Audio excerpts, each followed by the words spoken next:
Suki's stream yesterday, it was fun. Oh, it was fucking fun. With, well, at least debuting, the beta version of the new model that, Biggest Mama's made for him. It turned out great. Yeah, Mama's really put in the hard work to create Suki's new VTuber model. Or should I say PNG model. I, I wouldn't expect anything less from Mama's. She's just that damn good.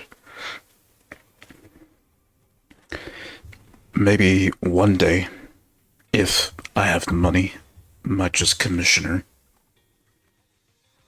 But right now, I'm just trying to save, since I don't have that much on me to cough up.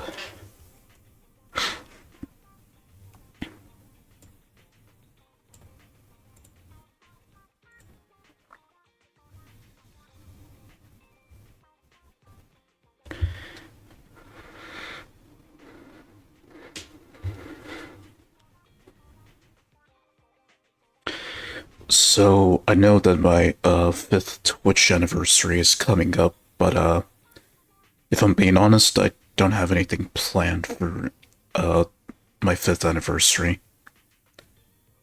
Probably just do like a casual stream and then just celebrate a little bit, and then that's it. Just been focused on other things that I haven't had the time to prepare for my fifth anniversary on Twitch.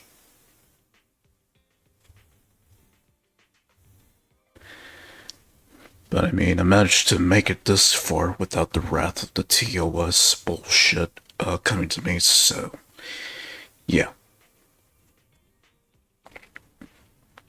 And not to mention, Seribot came into the scene, so I not only have just one, but two layers of protection.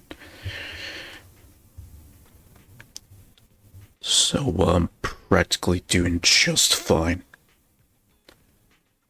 Could be much better if I got more people here watching me, but at this time they're busy right now, so not much I can do there.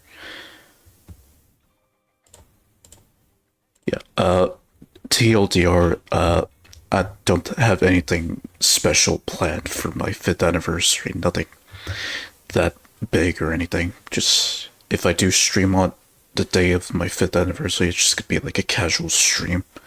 That's all. Alright, so with that out of the way, onto Zendless. So, everything's all set for me to finally do the epilogue. And by then, hopefully, I'll have less chapters to do. Since I'm practically at the point where I was with Action Time and just reaching the end at this point. So, yeah. So then, just for context of where I left off in the first season after the astronomical moment, Brinker is dead since he sacrificed himself or just committed ether seppuku. Sarah, that bitch, is still on the loose, just fucking around with Bill and Wise and anyone associated with them. So their identities as Phaethon has now been exposed to Hand, so wonder what's next for Bell and Wise at this stage before they had to go into exile to Yunquai's summit.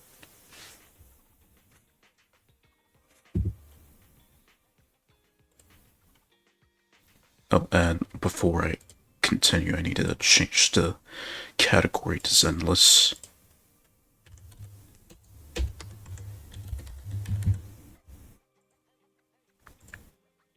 And there we go. If I am going to be doing these secret streams, I had to remind myself that I need to change the stream category before I do any gameplay.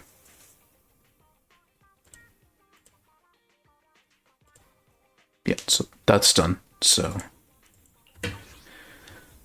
go ahead and finally start on the new chapter. Also, during my off time, I finally got the cat ears. There's also the panda head, but I didn't really like it that much, since most people would just want to get that to make Belle look cute with a big head. I don't know, I'm more of a cat ears type of person.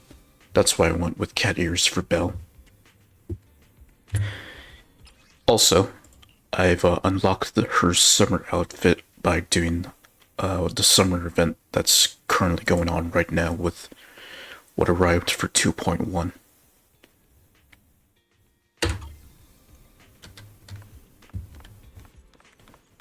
Alright, Wise, what you got?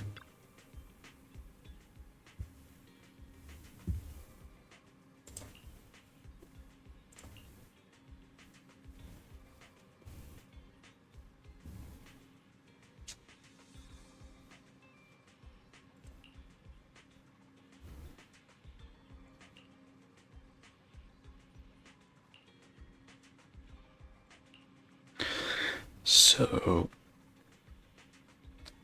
don't think it would be Astra. No, that would be too easy. So I'd imagine it'd probably be like Hugo or Vivian. Actually, Vivian knows, and she'll come later, around the second part of the epilogue. Maybe Lycan. We'll see. Yes, I want to continue.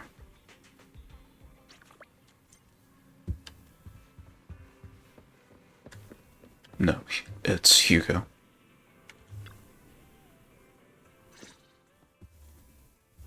Apologies for the intrusion. I'm Hugo. Let's just say I'm something of a collector. Uh-huh. I've heard your video store is the most classy one in all of New Eridu, and I must say, it absolutely lives up to its reputation. The ambiance here is understated yet refined, elegant but still cozy. It's so soothing, like a steady beacon in the dark. Yeah, I'm just waiting for him to be a complete jackass and reveal his true character. Because from what I know about Hugo, he's a jackass. I've also noticed some well-known individuals frequenting this place, including elite members from PubSec and HSO. Your achievements at such a young age truly impress me. Oh, you give us too much credit. Trust me, I'm being honest. I do find your store quite special.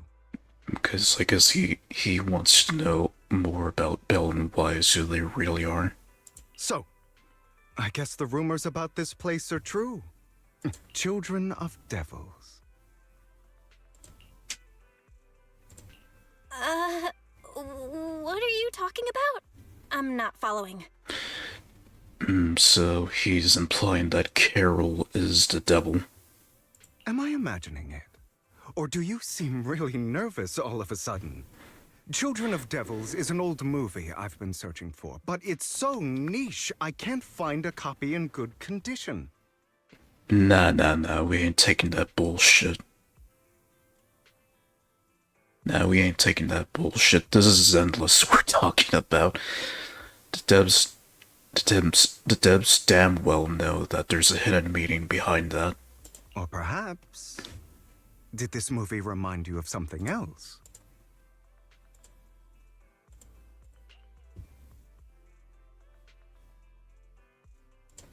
You're imagining it. I'm just surprised there's a movie we haven't heard of. No worries. Like I said, this movie is rather niche. Despite the word devil in the title, it's actually about vampires.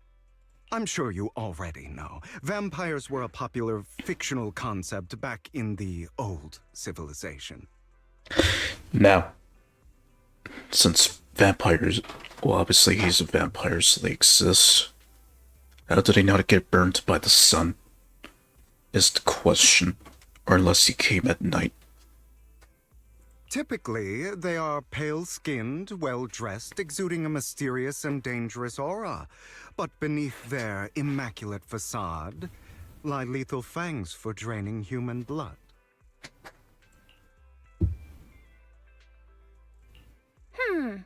You kinda look like one. I'll take that as a compliment.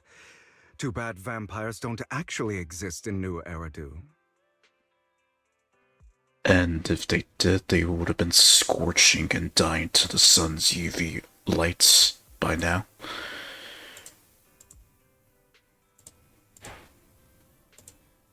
Oh, and I don't feast on human blood. In fact, if anything, I'm hypoglycemic. Interesting, so that makes him less of a vampire then. So, is he supposed to be an elf or something? Anyway, back to the movie.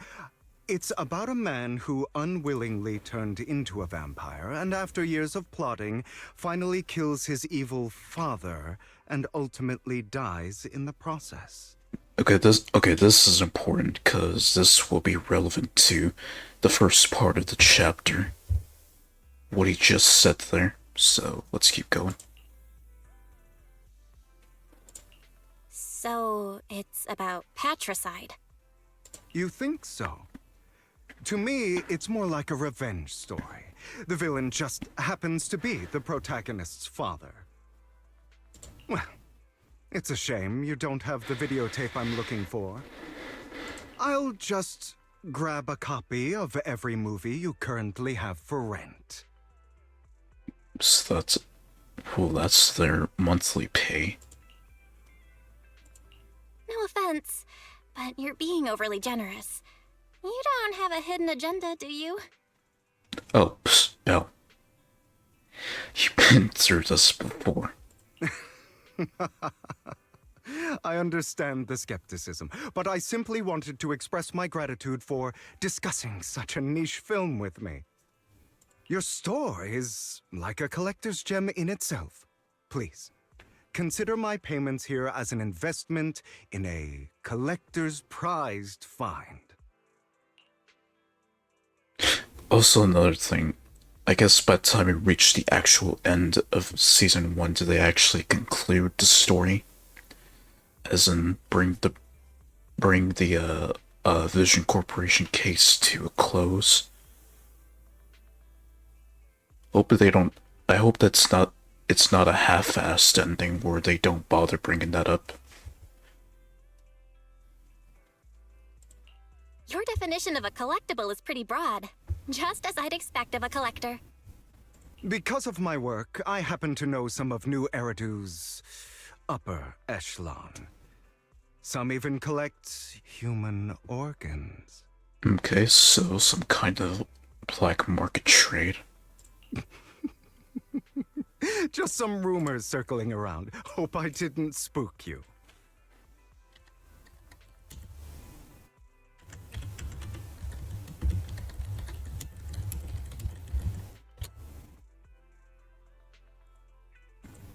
Just a reminder for myself.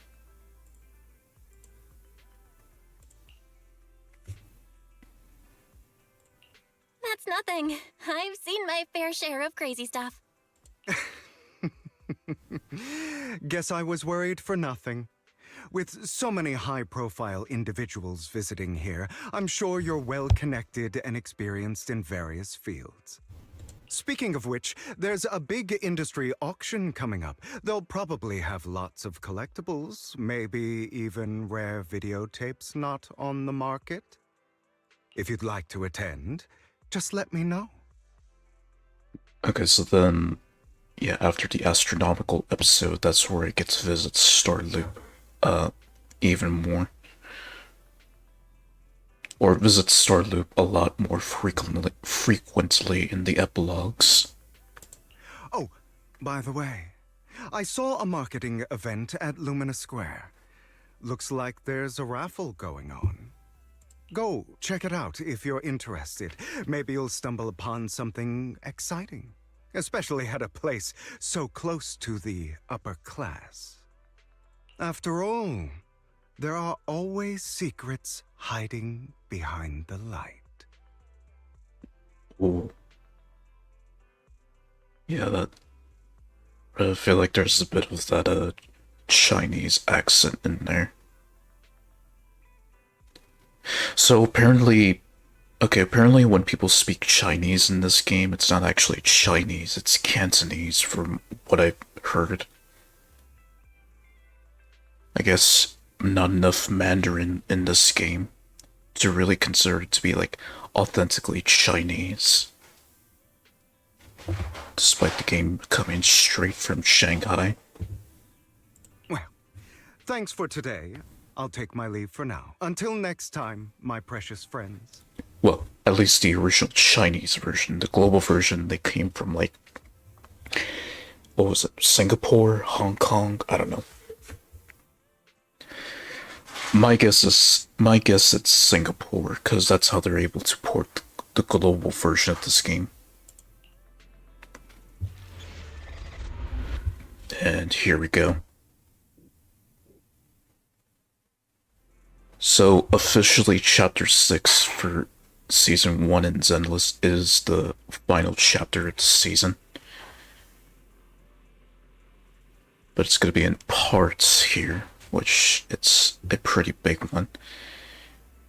And I would imagine like they'll continue this trend when they do finales of each season, just into parts, I assume, because it's a lot to cover. When they want to wrap up everything that the game has unveiled up to now, with the stories and all that.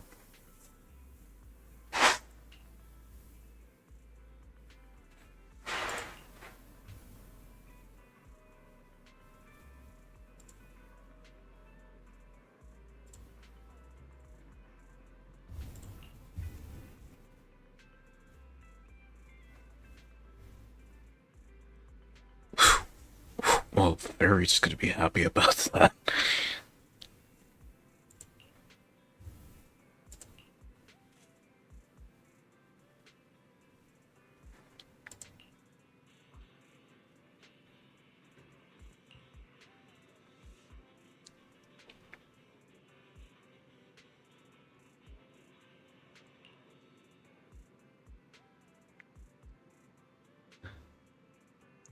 A missed opportunity to put I win. A missed opportunity right there.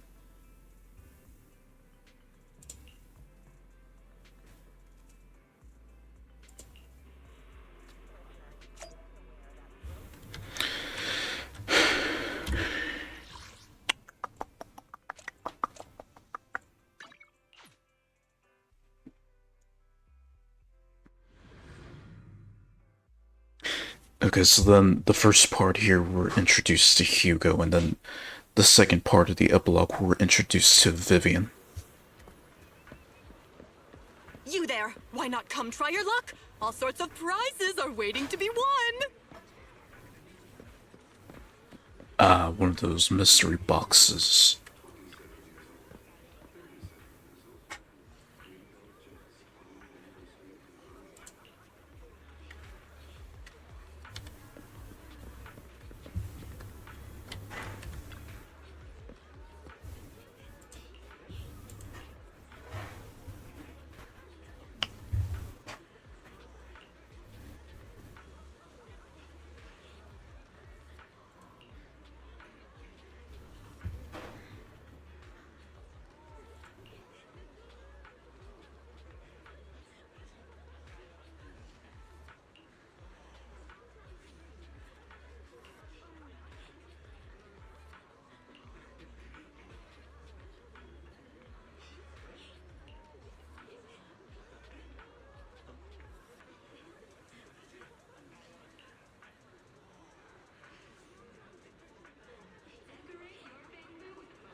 This guy looks so arrogant.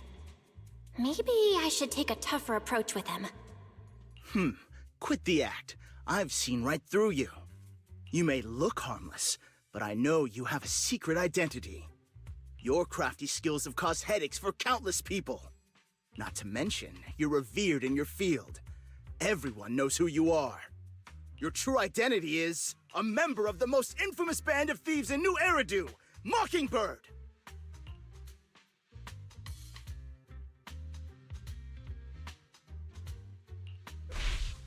You're right. I'm with Mockingbird. But that doesn't prove I stole from you, does it? Aha! You've admitted it yourself.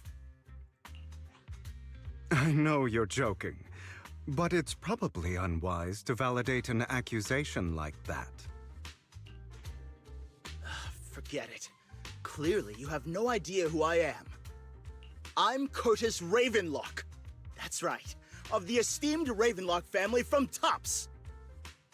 You'll face consequences for crossing me. You're an esteemed member of Tops. Why join a raffle with us plebs? Offense is the best defense. Seems like you've got that down. I'm only here because my family sponsored this event. I just joined the raffle for fun. It's not like I actually need the money. Anyway, you were the only one next to me when I lost my wallet. It has to be you. Just admit it!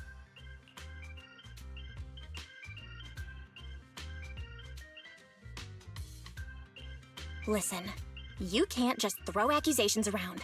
You'll be held accountable for what you say. I did not steal your wallet. But if you insist that I did, let's go to PubSec together. Of course, if you can't prove it, I'll be pressing charges against you. Press charges? That's a bit too extreme, don't you think?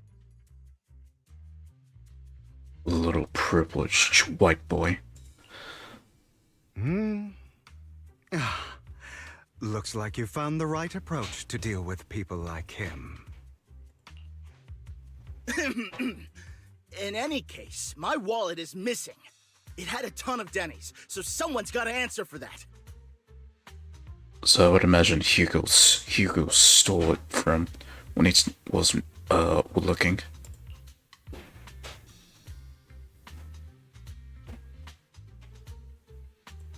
No one's responsible for your wallet except you. Let's be real. You're just trying to shift the blame. You! No one's ever dared to speak to me like that before. Clearly, your accusation is baseless, Mr. Ravenlock. Your outfit, while elegant, shows unironed creases and noticeable signs of wear. You've likely worn it for a long time. Plus, the wet ink on your cuffs suggests that you rushed straight here from your workplace. Likely so you wouldn't miss today's raffle. All in all, it's clear you're not well off and quite careless. Chances are you lost your wallet yourself, and it probably didn't hold much cash. Is that why you jumped to accuse others? Hoping to leverage your family name to make a quick Denny? That's utter nonsense! Regardless, you owe this person an apology. Damn it!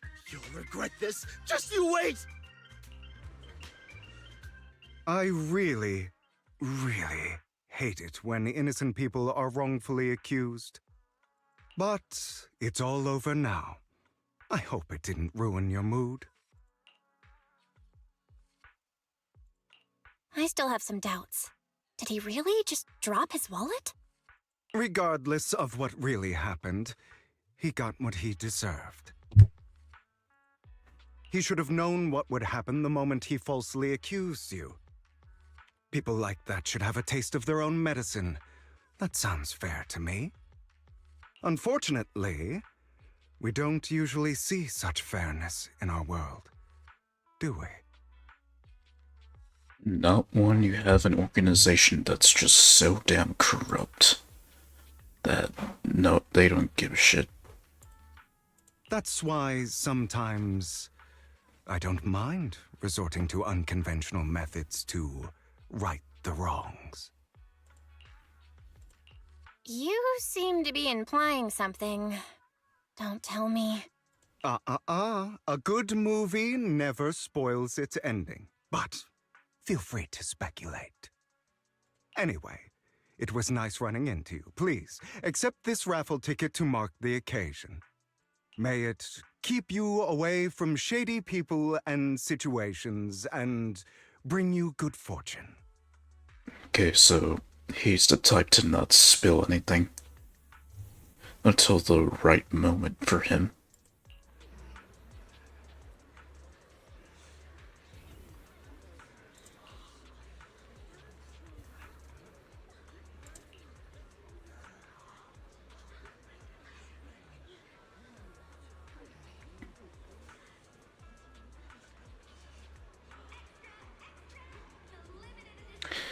Okay, so kind of like the Vanderbilts in real life, where they just fucked around with their money until they realized that they were losing money in the end.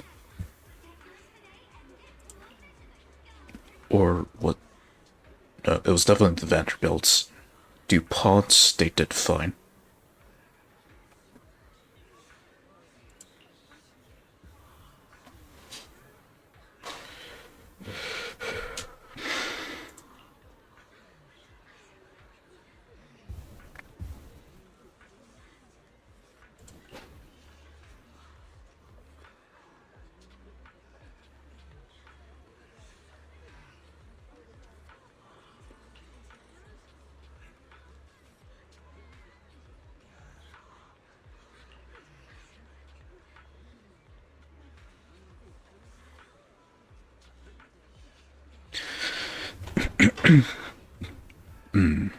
So it's basically like a little Cold War between Tops and and the Mayflower peeps.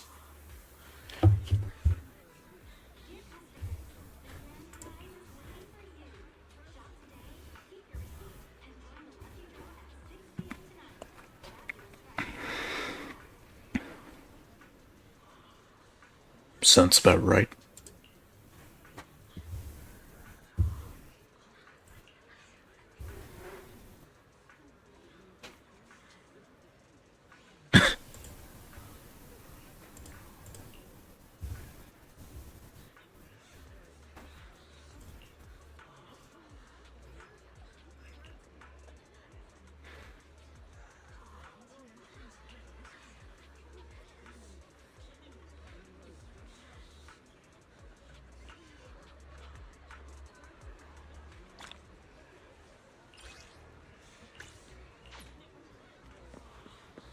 Anyone else?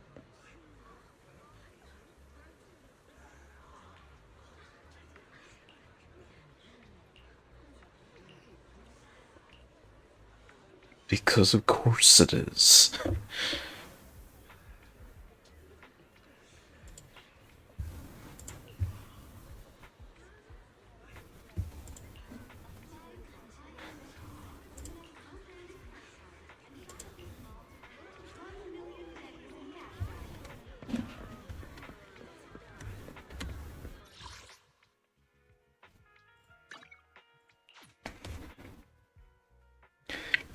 Or could it be that Hugo robbed the guy blind? And then people just so happen to have more Denny's than they really have.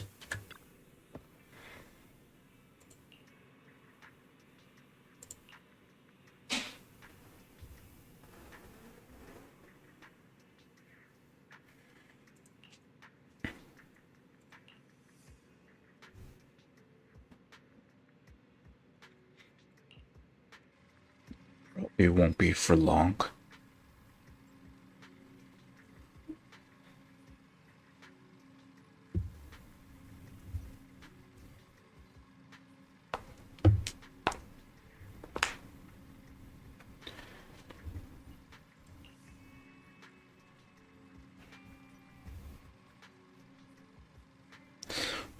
Regardless, yeah, the pub sect in Janus Quarter is not going to recover for a while. It's going to take a while for people to recognize trust in the Janus Quarter pub sect for a while.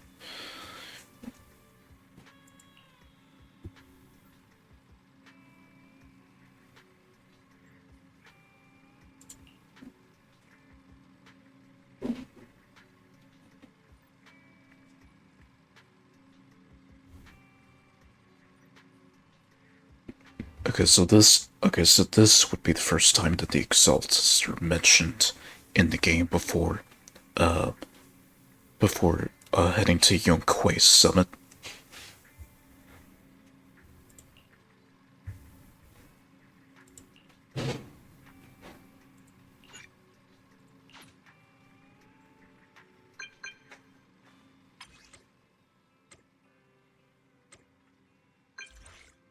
Okay, so now Lycan comes into the scene.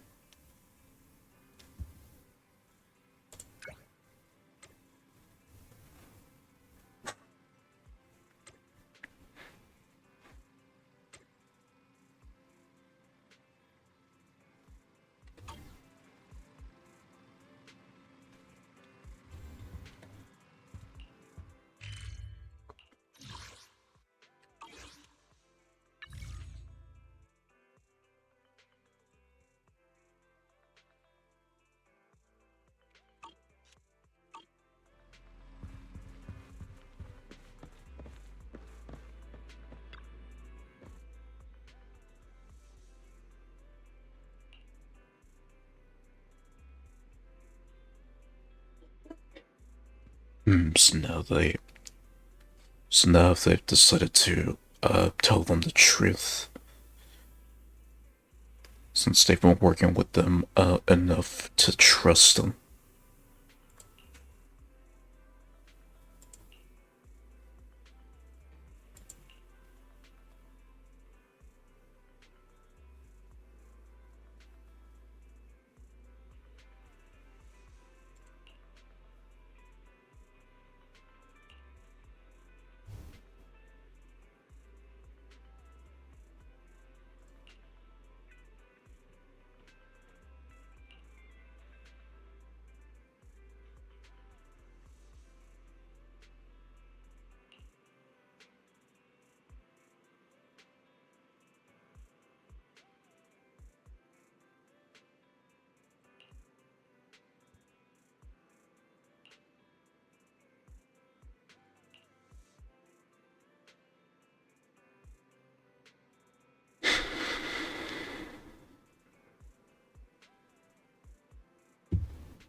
They're here with me now, sir.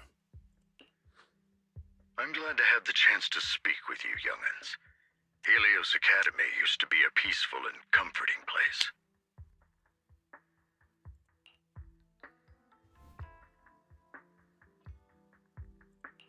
You know about Helios Academy? Yes, I do. And I knew your teacher, Carol. She was a kind person.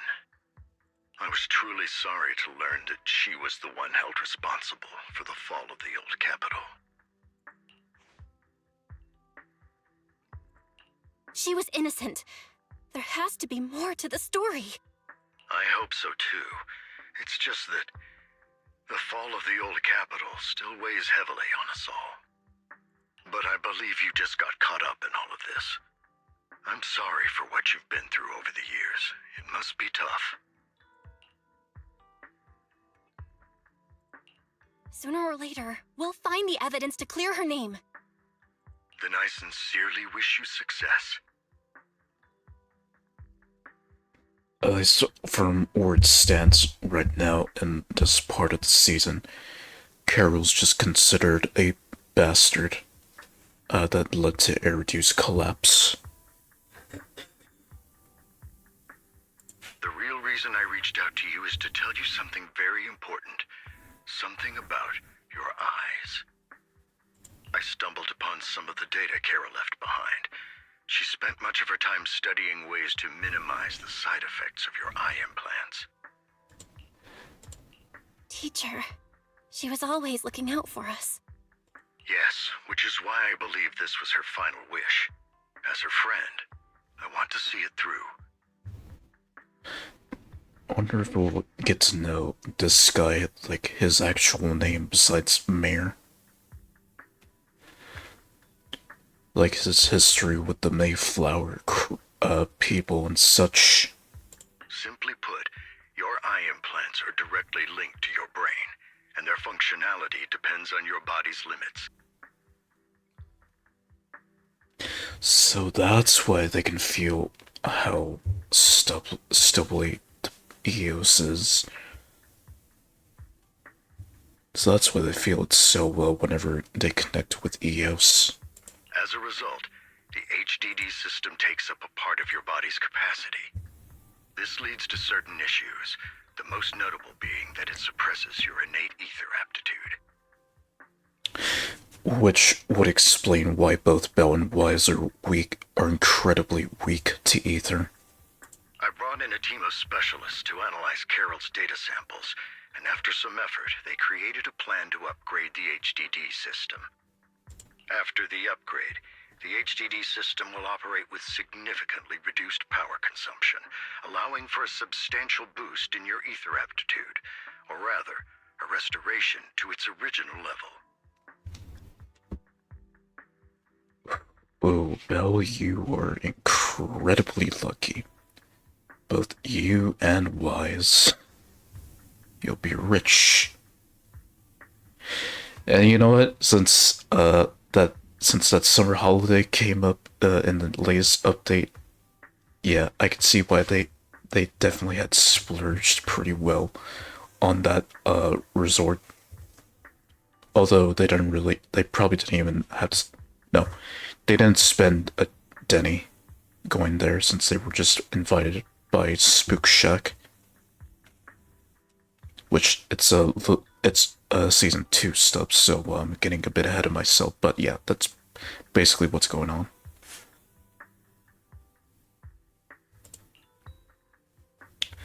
Okay, so the mayor's proposing a way to upgrade the HDD system that uses less power, but become twice as efficient compared to what they currently have now, so that's interesting.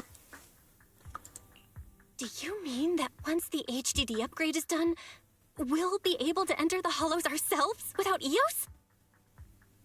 Now, again, since I played through Season 2, Chapter 1, I already know that Bell and Wise can enter the hollow without issue.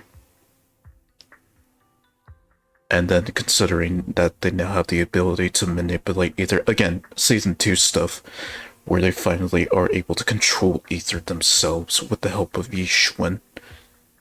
So, I guess the epilogue was the catalyst for them to be able to manipulate ether at will. Exactly. You'll likely experience some discomfort at first, but you'll get used to it over time. I'll have the specialists from Marcel Group continue monitoring your physical condition to reduce the burden on your body and help restore your ether aptitude more effectively. So, okay. Well, he didn't mention that they needed surgery. So I guess it's just making sure that they don't, I guess essentially just they don't react very violently whenever when they make the upgrade. You're actually sharing such advanced technology with us? Thank you so much. No need to thank me. If anything, you should thank Carol. Furthermore, from what I've learned, the power within your eyes goes far beyond this. That's why I waited until now to tell you. Perhaps the power within you could affect all of New Eridu. But you must understand, power is a double-edged sword. It can be used against enemies or allies. As the mayor of New Eridu, I must ensure everyone's safety. So I hope you'll forgive my caution. I'd been observing you for some time. That said, I'm confident to say that everyone at Victoria Housekeeping speaks highly of you.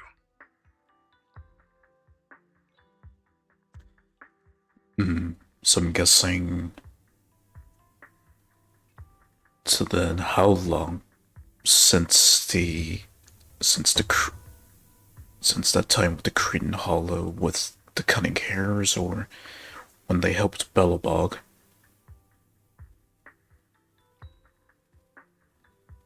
Again, this game loves to keep its secrets until they eventually reveal a tiny bit of lore each time. This game loves to keep its secrets. Miss Bell and Mr. Wise are both kind and honorable individuals. I believe they'll use their power for the right cause. Yeah, they're both good people. Thank you for your kind words, even though we have no idea what this power is. You're not just saying that to get our hopes up, are you? Of course not. It's just that I don't have much information right now. I'll let you know as soon as I do. Well then, I'll let Lycon assist you with upgrading the HDD system. So, Fairy was the first life-changing moment for them, and now a more efficient version of the HDD system that Carol had created a long time ago is now brought up, which would make it the second life-changing moment for them. Actually, no. This is one of the many life-changing moments for Belle and Wise, as they're trying to discover what happened to Carol. Rest assured he'll guide you through everything. You should be able to follow him with your knowledge. If you would follow me.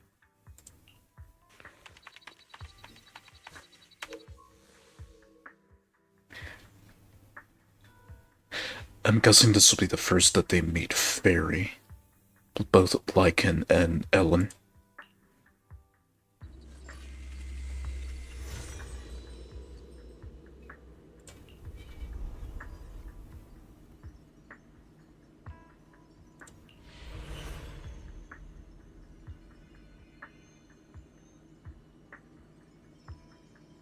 How are you feeling now?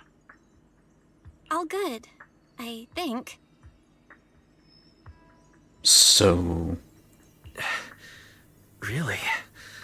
I'm feeling a bit off. It's like I guess to them it's like a little migraine. Your body is adjusting. Give it time to adapt to the changes. As a precaution, hold off on entering the hollows until you feel better. Okay. I see. In that case, I'll sit back and help Belle for now then. It's quite impressive one of you adapted so quickly. Your ether aptitude is now on par with most hollow investigators, meaning you're ready to explore regular hollows. Uh-huh.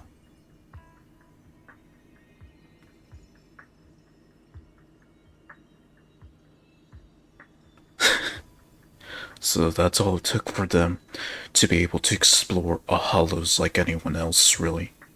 But you must be careful at first. Lycon, Ellen, why don't you two go along? One of the data piles in the hollow near the metro is malfunctioning, and we need a skilled proxy to address it. I'll assign this task to you. Of course, you'll receive fair compensation upon completion.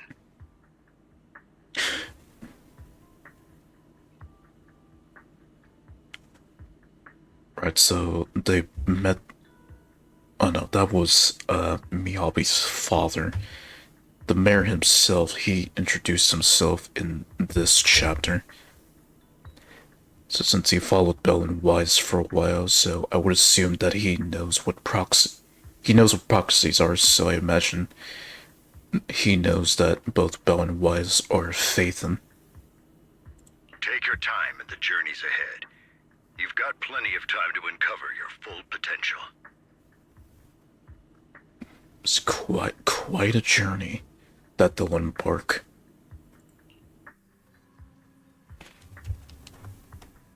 That is quite the journey that they'll embark. And then that would be realized in Season 2. Because I guess the epilogue was the catalyst for Bell and Wise to be able to explore the Hollows as like HIA level explorers. Without the use of EOS this time.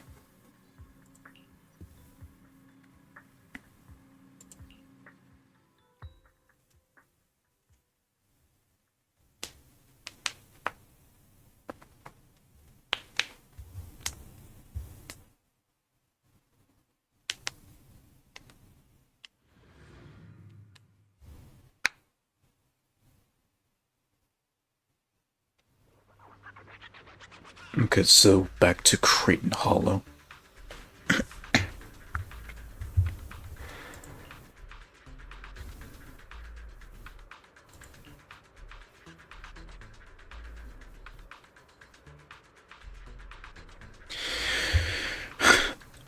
I bet that bitch Sarah's gonna fuck them over. I mean, knowing how she operates, there's probably some part where she fucks them over in this. Maybe. Master Proxy, the data pile that the mayor mentioned is in this direction.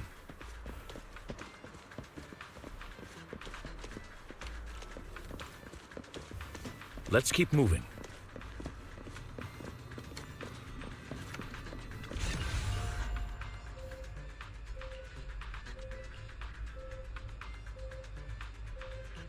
The data pile that the mayor mentioned is near that garage ahead.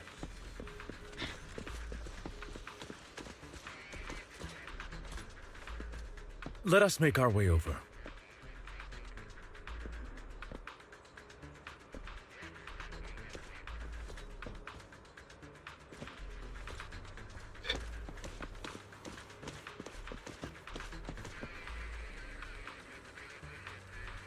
What a pain.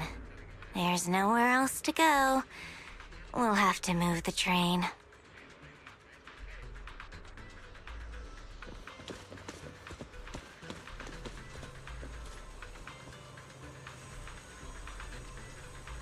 But this is a test of their ether aptitude, so that's why Bell's in the Hollow.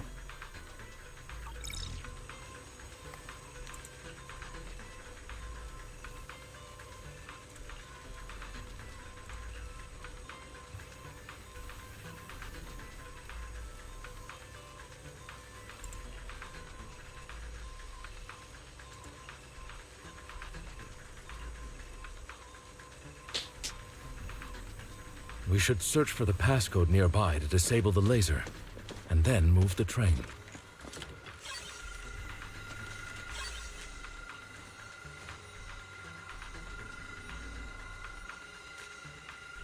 Ah, I get it now. We should be able to enter the passcode now.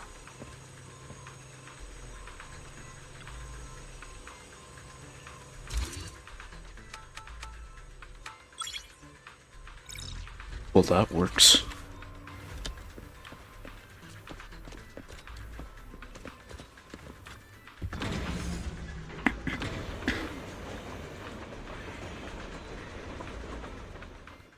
How are you feeling now, Master Proxy? Fantastic! Never been better. I'm relieved to hear it. If you feel any discomfort, please, let us know at once. Yeah, I'll carry you on my back if needed. As long as you have enough sugar. Really? I want you to carry me right now. Let's finish the task first, Master Proxy. You've always had a sharp mind, and now you've got the muscles to match. Thanks for the compliment. Oh, I was just thinking. When will you pick up some fighting skills? Shadowing intensifies. Foreshadowing intensifies. If you can fight, you could handle things in the hollow all on your own. That'd be pretty neat.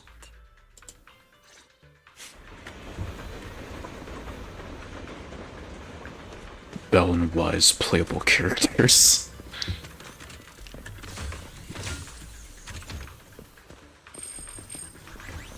Right, so I imagine chapter 5, no, the epilogues are the last time that the HDD system is used. Yes, the epilogues are the last ones in Season 1 to ever use the HDD system again. Since Season 2, they've stopped using the HDD altogether, with the exception of some parts in the first chapter, Season 2.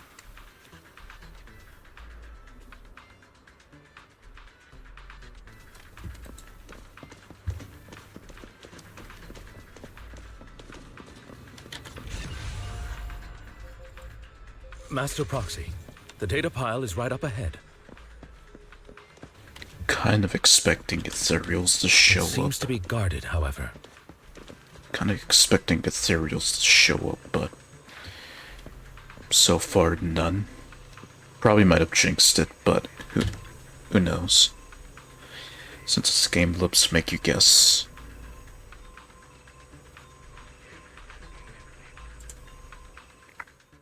And I called it. Worry not, Master Proxy. We'll ensure your safety. Thank you. Sorry, I still need you guys to protect me. Looks like I gotta buck up a little. Proxy, you don't need to push yourself so hard. You're already pretty great. Just leave the rest.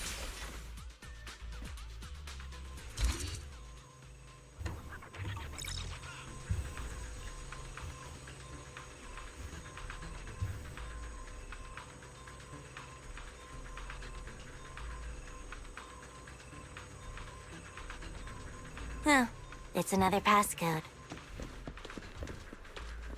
We should be able to find the passcode nearby. Let's keep an eye out for it.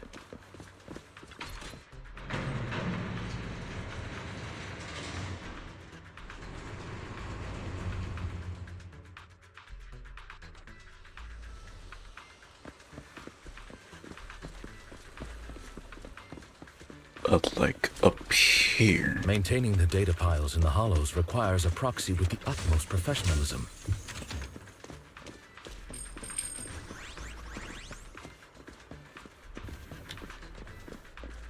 It is Victoria Housekeeping's honor to maintain a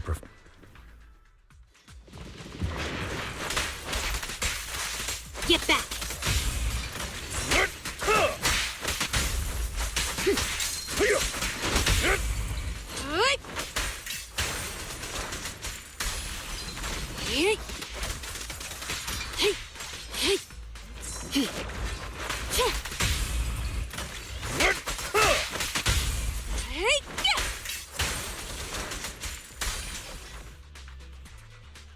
Master Proxy, let's take a look around this area.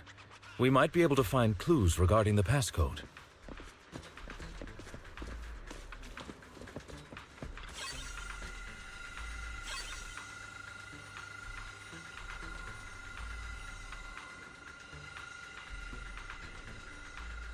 Just in case if I need to memorize these. So I'm just gonna jot down on a notepad.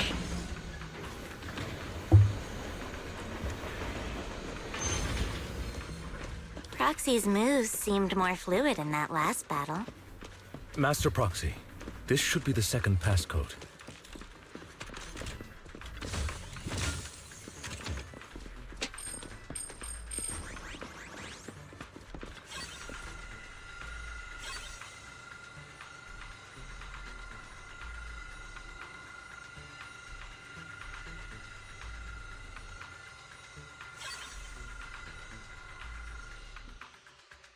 Master Proxy, we've been in the Hollow for quite some time.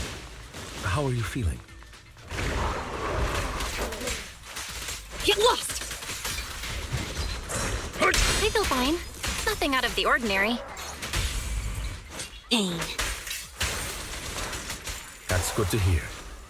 After all, this is the first time you've entered a Hollow since...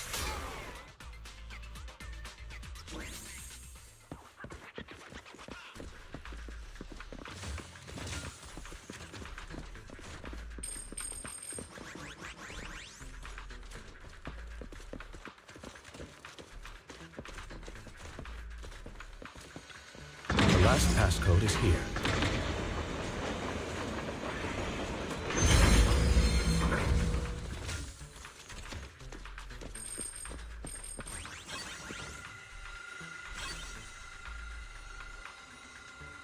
Zero 451.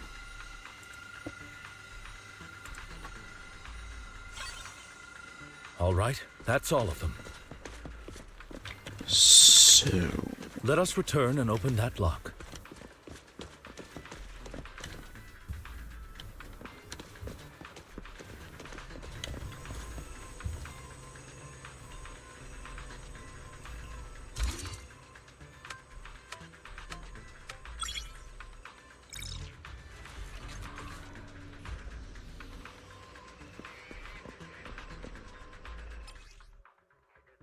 Oh, I'm already almost done.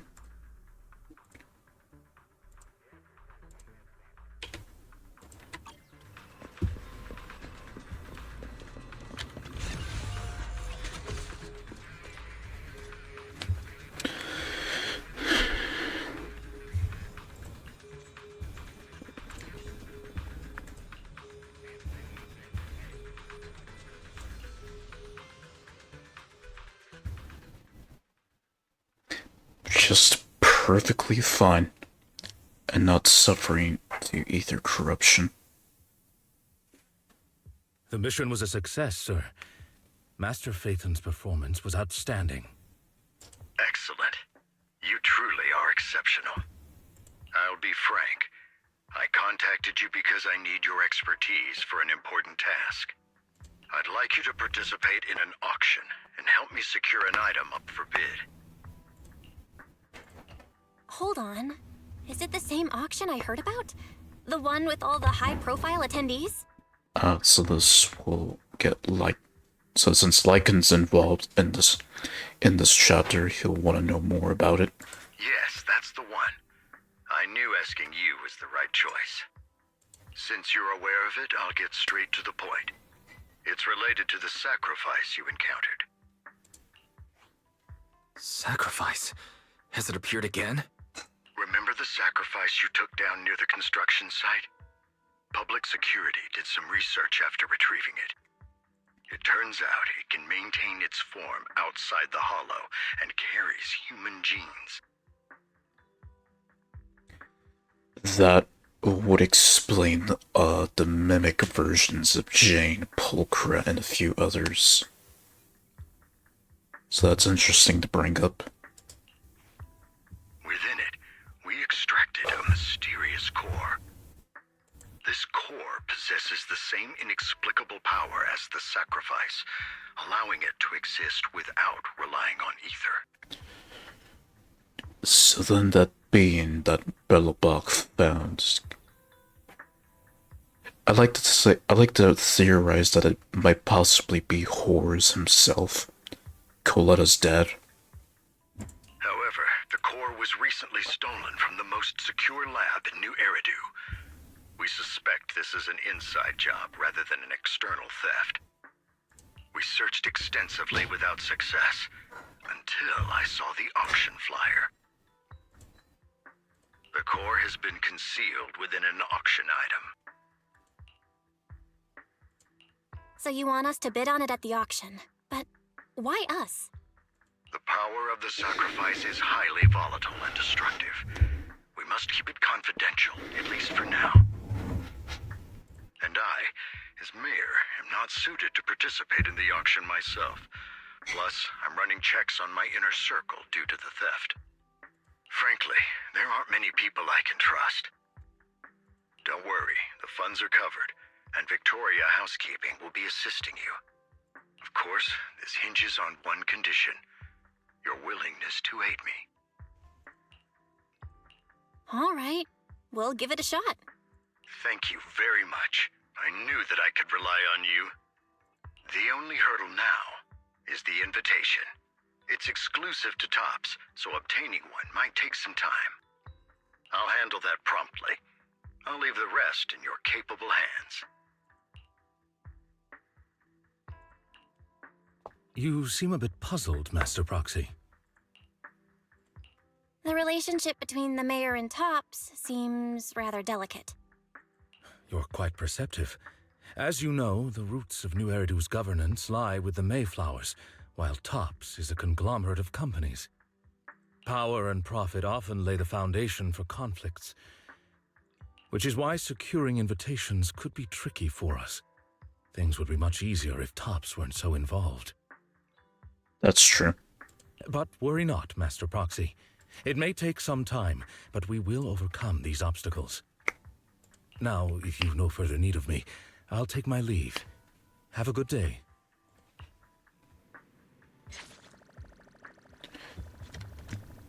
Because I guess the beef between him and Hugo, that's a different thing, I guess. Separate from what Bell and Wise are doing right now with helping the mayor. Didn't that collector Hugo mention if we wanted to attend the auction to give him a call? But he didn't leave us with his contact information. Odd, right? If he wanted us to contact him, why not leave a number? Did he just forget? Forgetting is just saying, telling it lightly.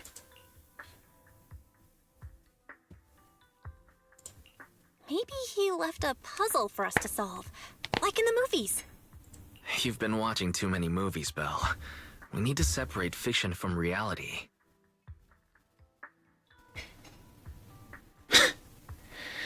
Ironically, though, she has a point. Come to think of it, Hugo did leave us a raffle ticket, and said something weird. He said something cringy like, "There are always secrets hiding behind the light." Wait, don't tell me.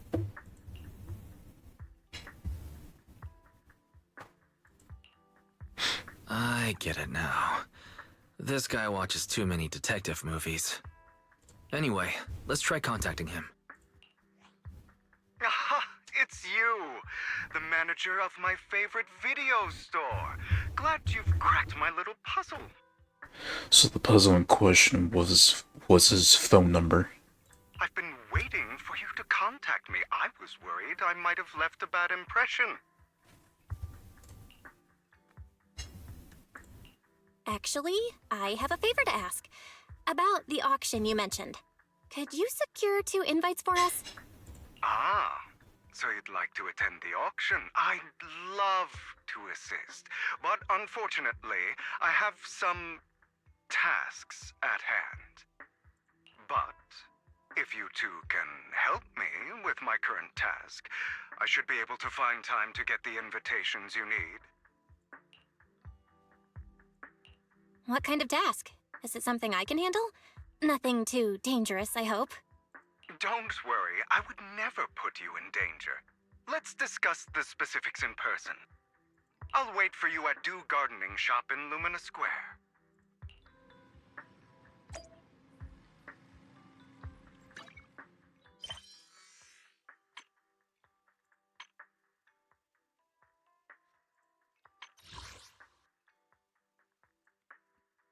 So that, because the title of this makes sense.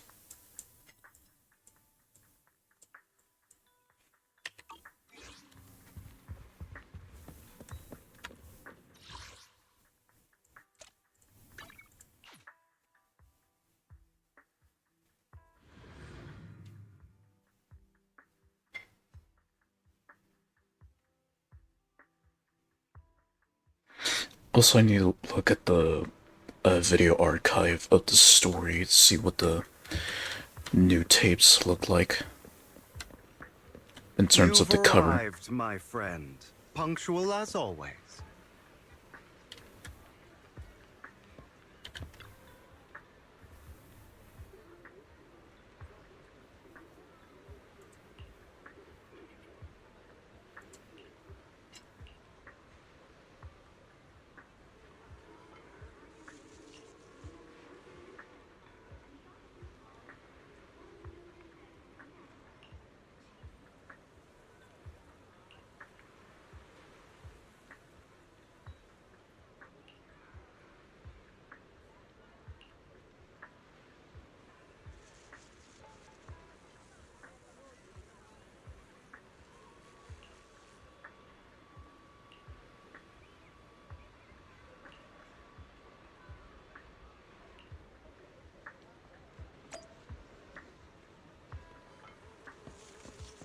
With Orchidea.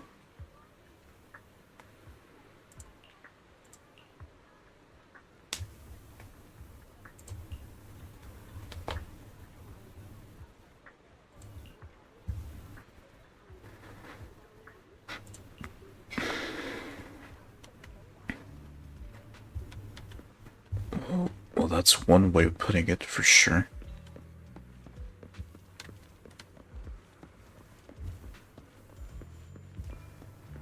Another way.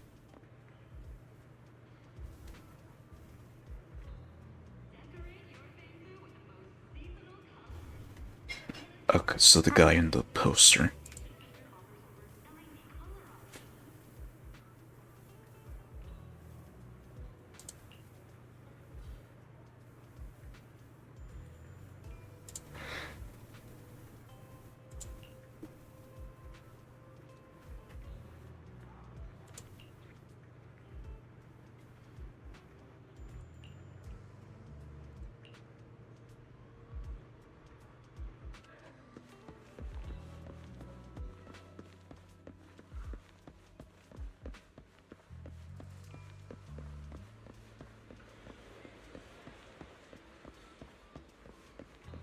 This time, I'll either...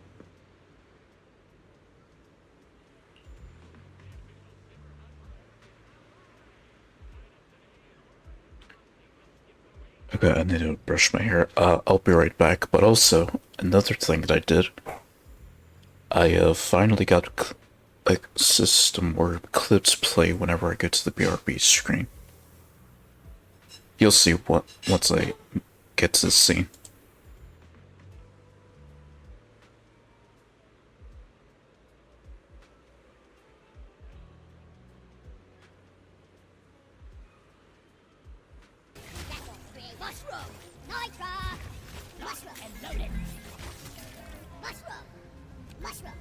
Focus, team. Leave the damn mushrooms alone.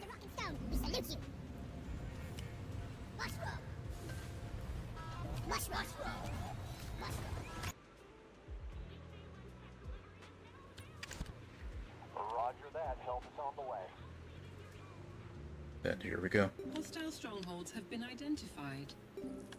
Damage amplification.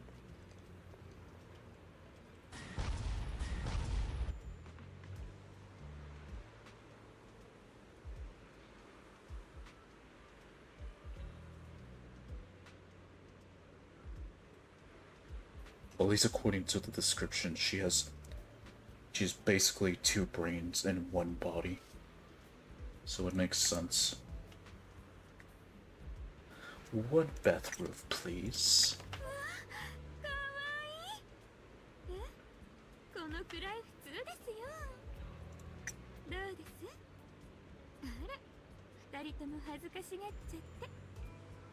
Perfect. Then her original outfit.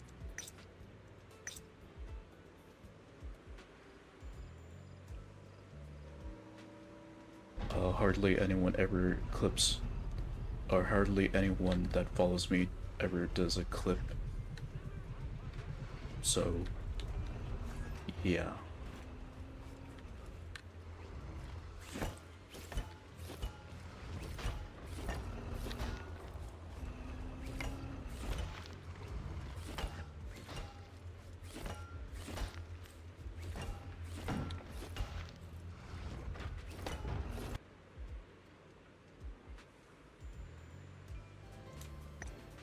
Oh, wow.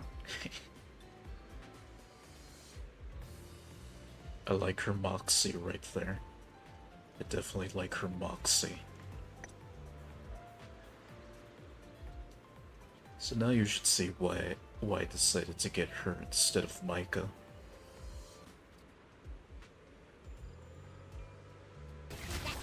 Mushroom! Nitra! Mushroom and loaded! Mushroom! Mushroom! Mushroom! Focus, team. Leave the damn mushrooms alone. Stone, we salute you! Mushroom! Mushroom! Mushroom!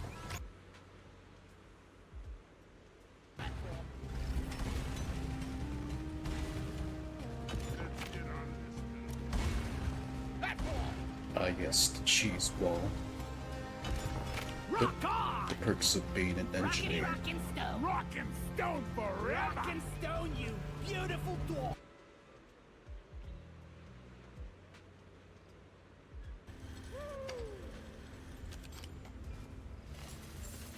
I want to punch the guy in R&D who programmed Molly. Rock and stone forever! Stone! For rocket!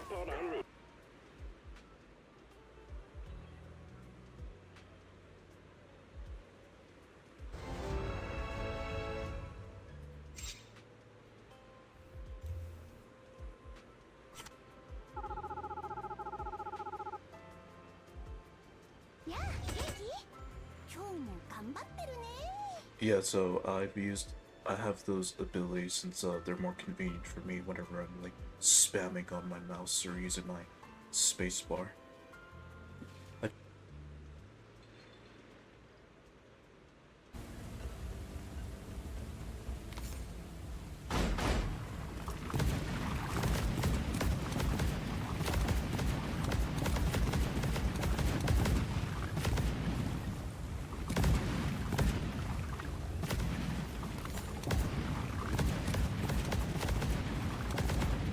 A lot of explosives and a lot of explosive stuff in the area.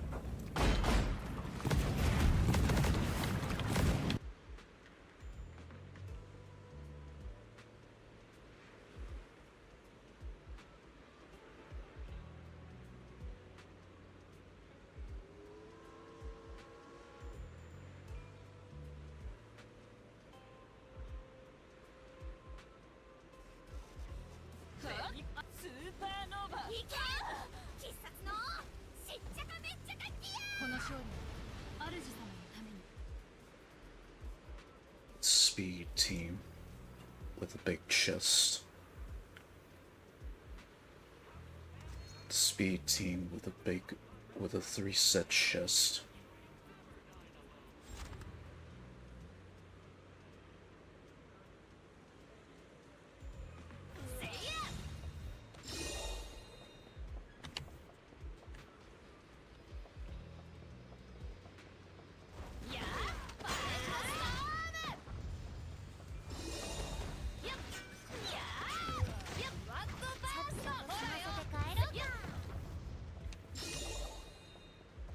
Okay, I'm continuing into the city.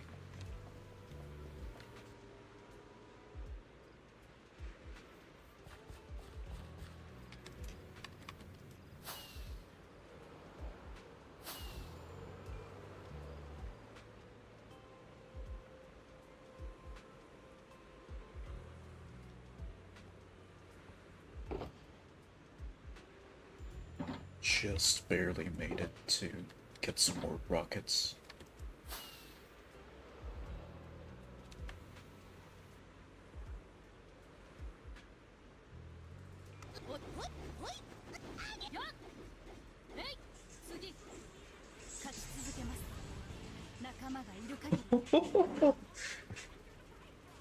Oh my god. I've actually did it. I've actually entered the top league. Surely I should have fought someone much tougher, but holy shit. I made it.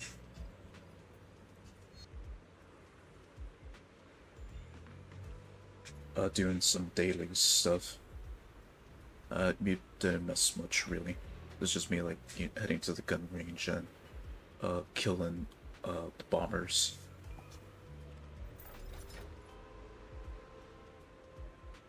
Now, if you're talking about titties, then, well, how can you miss that?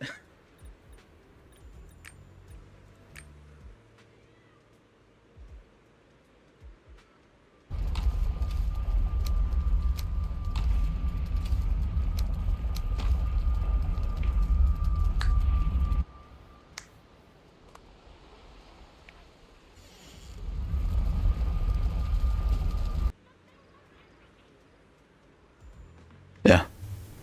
So that's what I've gotten now for the BRB screen. All thanks to Biggest Mamas for telling me how to do it through Twitch Guru. Well, didn't tell me, but I kind of already figured out what to do, since it was that easy to set up.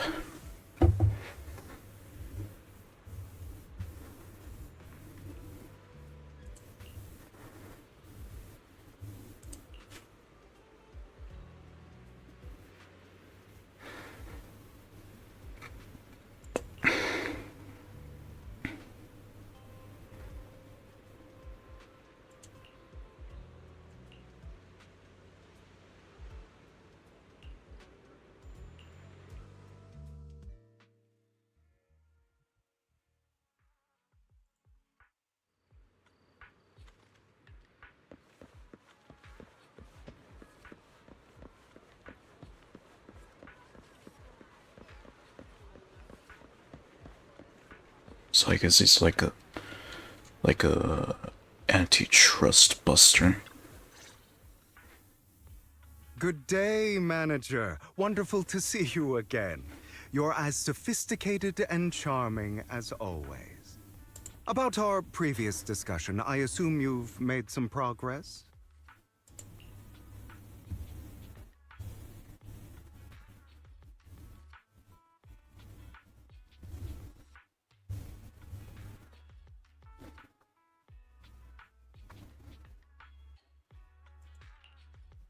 I see. Looks like it's more complicated than I thought. I appreciate your help. Here are the promised invitations for you. One was mine, but I won't be able to attend as I'll be occupied that day. I had to pull a few strings to secure these invitations, so please don't mention where they came from. Otherwise, someone might come hunt me down. Wait, seriously? Is the auction really that dangerous? Well, when you dance with sharks, you can't avoid risk. But I have faith in you, dear manager. I'm entrusting you with my life. Don't worry, my lips are sealed. And so are my brothers. I've been meaning to say, you're so close with your sibling. I'm kind of jealous. What's your view on family ties, manager?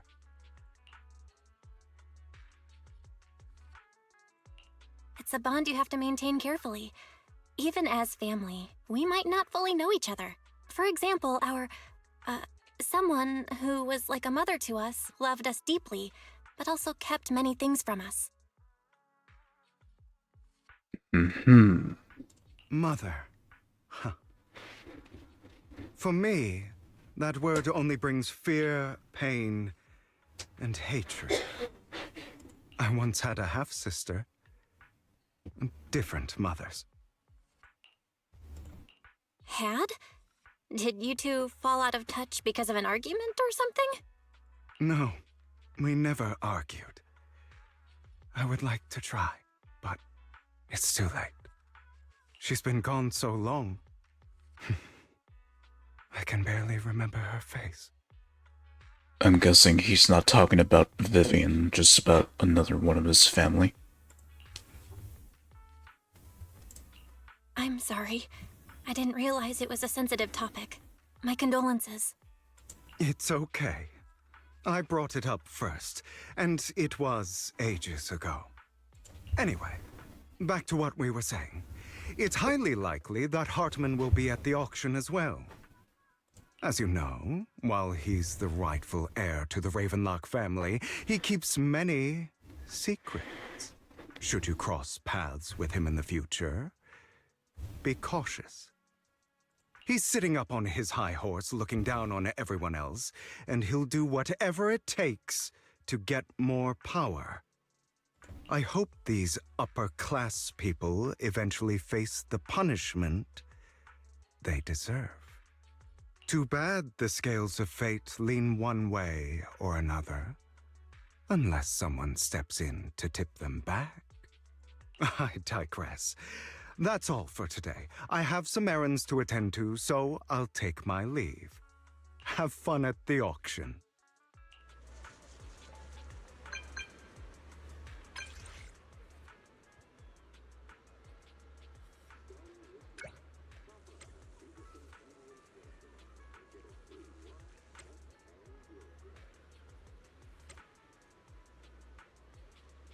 Okay.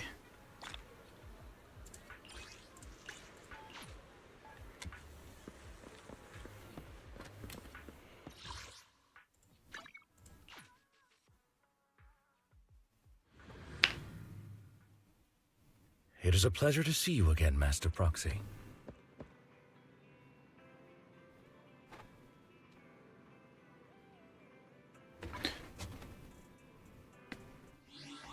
Right, so I'll hold again. I just need to take care of something downstairs.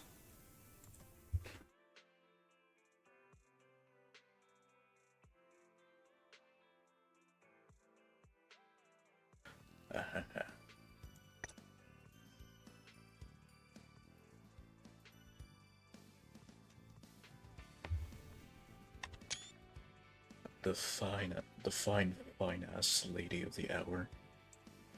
With the little mix of Naruto's Hokage and timing and goodness.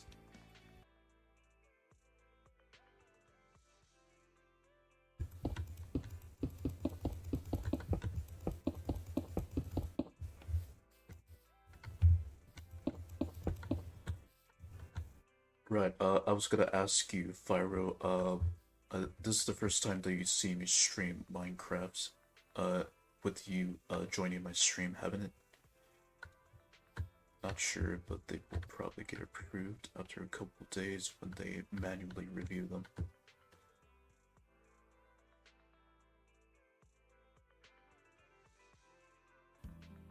Purchase.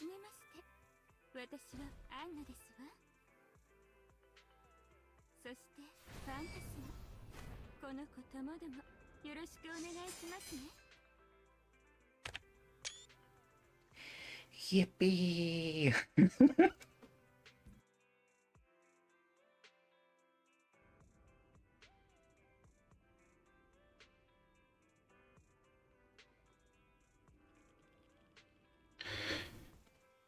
Okay.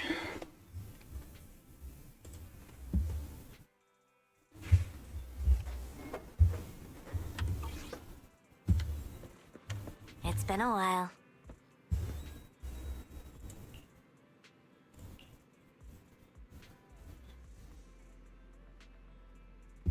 Oh. Here we go.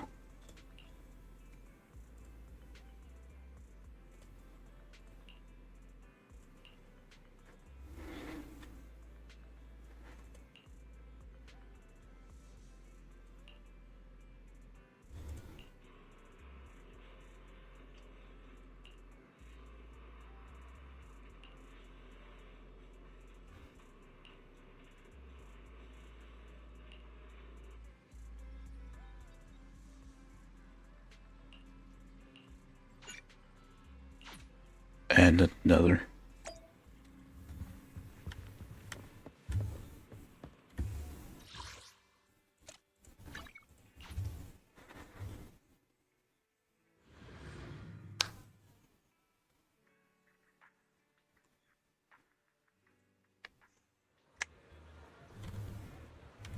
So inside the mall that I can't even access for shit.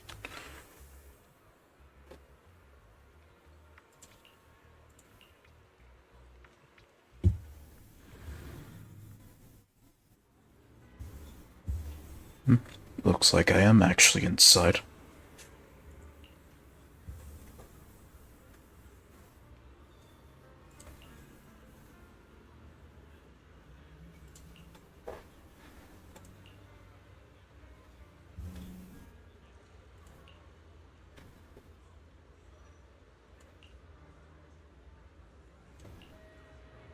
Lies, deception, betrayal. I see swirling mist, shrouding the truth in a deep, enigmatic haze. Found you. Chosen one. Chosen one. Oh. And there's Lycan. Oh, and there's PubSect. Just right in plain view.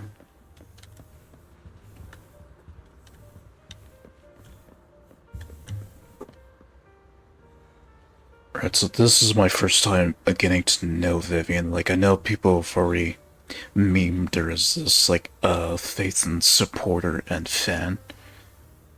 And then just, like, gets horny with whenever Belle and Wise are in her presence. But initially, first meeting them, so what would make her change her opinion right after? You are exactly as I thought you'd be. Chosen one? What's that? Sounds like something from a tacky novel that was popular a decade ago. Words can only convey so much, so it's understandable if what I say doesn't make sense to you now. But you'll know what I mean soon enough. Soon enough. Soon enough. A little Ermagerd accent right there. Young lady, I know you might think I'm lying, but I'm telling the truth. That item was my late husband's keepsake, and I had to pawn it due to financial difficulties. But I can't bear to see it auctioned away to who knows where. I'd never be able to get it back. Please help me bid for it. There's a hidden flaw in that item. If you point it out during inspection, it will be withdrawn from the auction and returned to the pawn shop. That way you won't have to pay for it. In return, I'll offer you some compensation. It may not be much, but it's all I can manage. Please. Mom, please don't cry. Your story might be genuine, but your intention is not. Besides, this has nothing to do with me. Your misfortune is not my concern. Damn, that's cold. That's cold. Young lady, you don't look like you're struggling for money. How can you be so cold-hearted? I'm sure this refined individual here feels the same way. Huh? Are you referring to me? Yes, you. If you're willing, could you please... The auction is about to start. I'm not sure how you gained entry, but I'm sure you don't want to be driven out with your daughter. And you? Here's a little piece of advice. Don't let your sympathy easily sway you in an auction like this. Otherwise, you might get swindled. I feel like I've heard this voice before. I feel like I've heard that voice somewhere.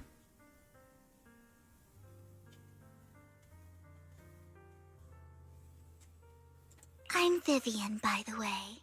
Pleasure to meet you. Okay, so cold-blooded, but just, neutral with anyone, including Belle and Wise at first.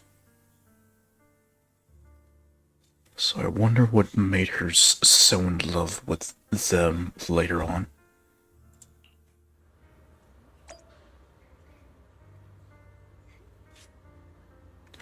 So I wonder what will make her change her mind later on.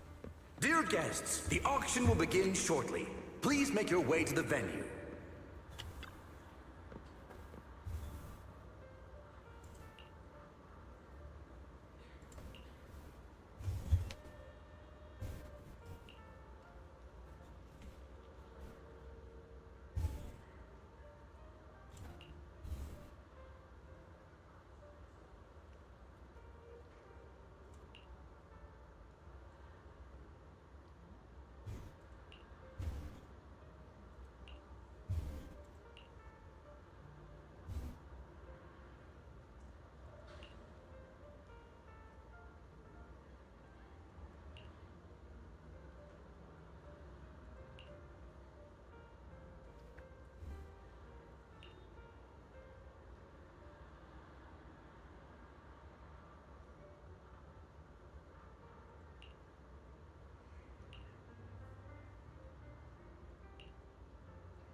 Right, so this epilogue introduces me to the first member of TOPS. And then Damien would be the second one, or at least the second TOPS person when the new season starts.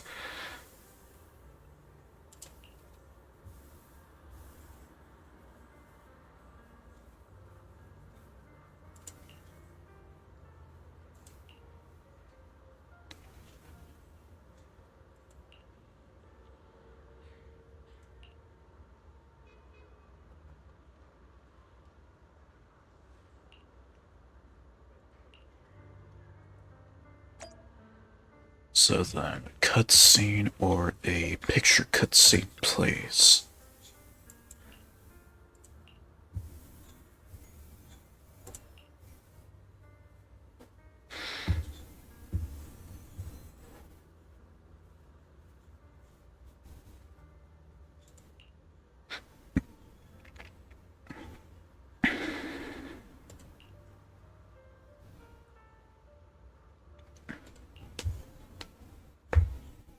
He may be from the Ravenlock family, but he's been entering the lottery in secret.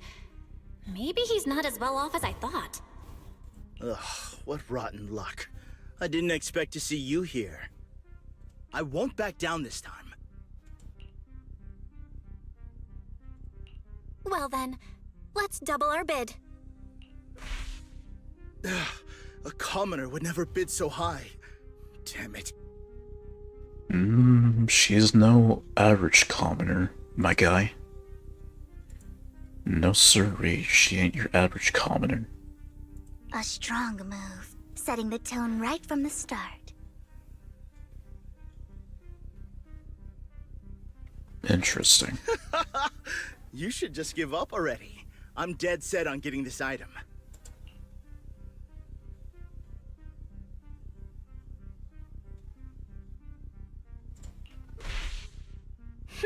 Let's see who comes out on top in the end. A Ravenlock losing to a commoner like us. It wouldn't look good, would it? You're right. So for the honor of the Ravenlocks, I can't lose! Trying to provoke him backfired. Okay.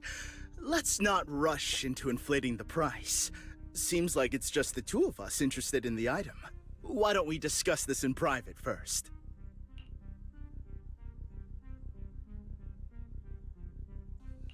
No matter what, I won't back down. Ugh, I didn't expect you to be so determined. This is the perfect moment to shake your opponent. You're really stubborn, huh? Is it really worth arguing over such a small collectible? Sure is. The money in our pocket is our biggest advantage. Host, I'm raising the bid. The price is way more than it's worth. Forget it, I'm out. It's a bit overpriced, but it's still acceptable.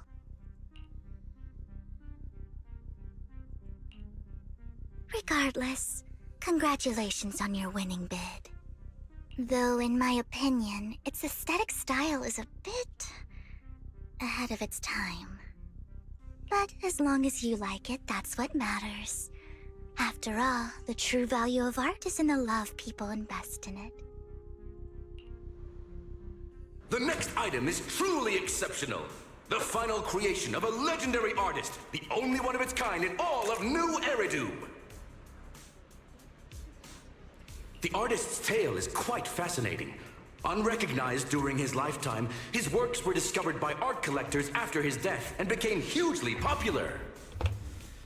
Because of this, authentic works are few and far between, making each one incredibly precious. And this stunning final piece, anyone who loves his work won't want to miss it. Without further ado, let's get started! Starting bid, 200 million dennies! Jesus. If I can get it for under 500 million, I can still turn a profit. 300 million! If I'm not mistaken, Wise, isn't that the item the woman asked Vivian to bid on? Yeah, that's the one. If our budget allows, perhaps we should. 1 billion.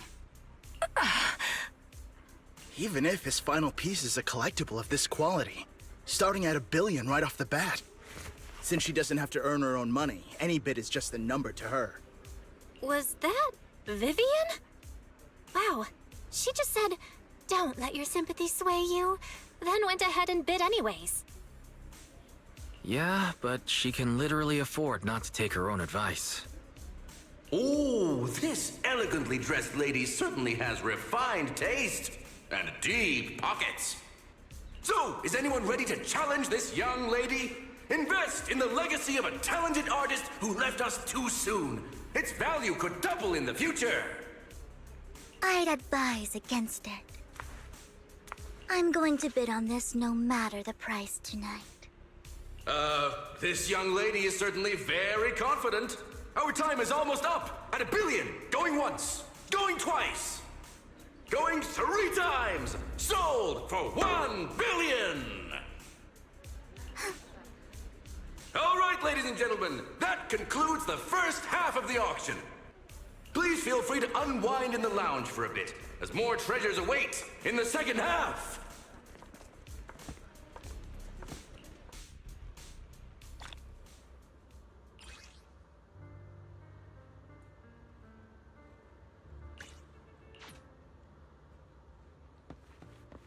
The coffee here is drinkable. You have a strange look on your face. Despite her ruthless exterior, she's actually quite kind-hearted. Though you wouldn't dare think that, would you? How did you know? Looks like I hit the mark. Just to clarify, I didn't assist that woman out of kindness, nor do I plan on giving up the item I just purchased. Because it's nothing more than a common scam. A scam? So you're saying that woman is a con artist? They'll tell you a tragic story, begging you to help bid on a collectible at a high price. They promise a reward and guarantee the item will be withdrawn from the auction, so you think you won't have to pay anything. But the reality is, once you bid, the deal is done. No going back. And you end up shelling out a hefty sum for something worthless. And like most auctions these days, ironically. So, why did you still bid on the item? I really enjoyed the story of that legendary artist. Art, at its essence, sells stories, doesn't it?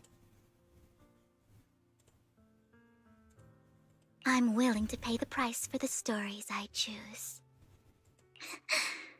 That's another lie. Looks like you believed me.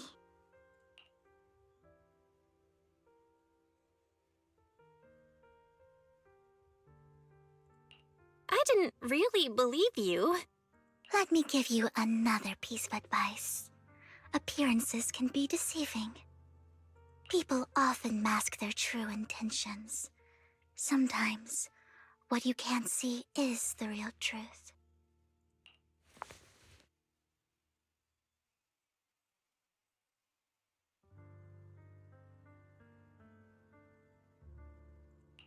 I hope next time you'll accept my invitation, and not that of these pretenders. I'll see you soon, my friend of many secrets. So she already knows that Belle is a proxy.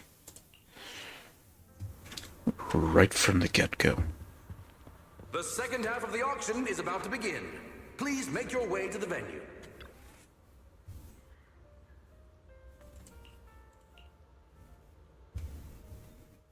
Ladies and gentlemen, welcome back!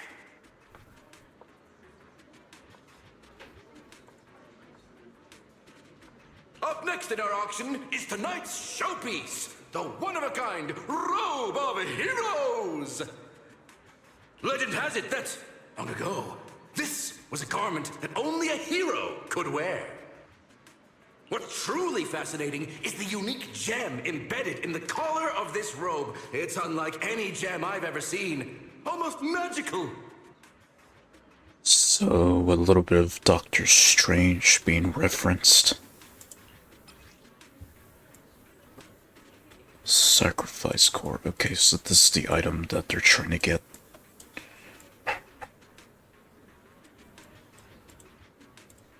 Wise, that gem's probably what we're looking for. Such an important item, yet it's just there on a piece of clothing, completely unprotected.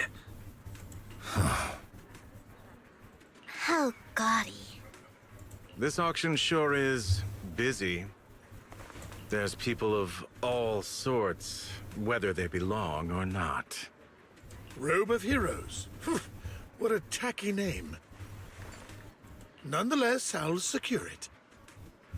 In the name of the Ravenlock family. Yes, I see it. Seems authentic. Of course, I'll keep an eye on it.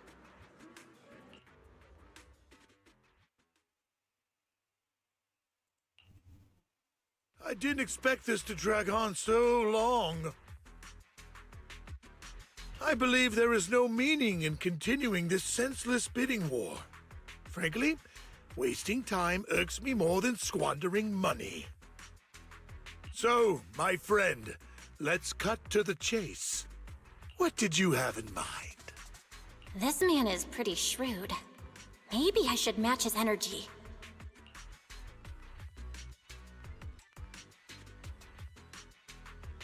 Perhaps a better question should be, what can you offer me? The ball's in my court now. Good. I enjoy conversing with people of sufficient intelligence. There are more antiques in this auction than just the robe. Why rush into this? You might find something else you prefer.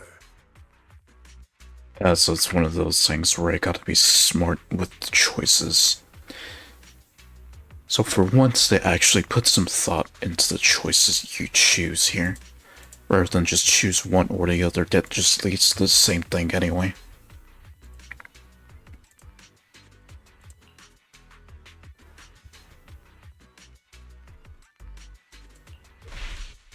Actually, I know the secrets of that robe. Really? So there is something more to the robe. Our opponent seems quite astute, Master Proxy. Let's avoid anything that might raise suspicion. The Ravenlock family always gets what they desire. If you have any doubts, feel free to ask around.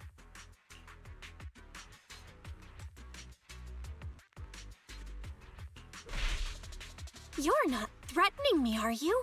In broad daylight? Is the Ravenlock family plotting against me in front of all these attendees? Of course not. I simply want you to understand what it means to try and take something from me. He has no shortage of cronies here. Stay vigilant. My time is valuable, my friend. I've already lost a significant amount of Denny's talking to you. If I offer you a token of appreciation, let's say a hefty sum of dennies. Would you consider backing out of this bid? In that case, if I were to give you a hefty sum of dennies, would you back down? I fear my price is beyond your means.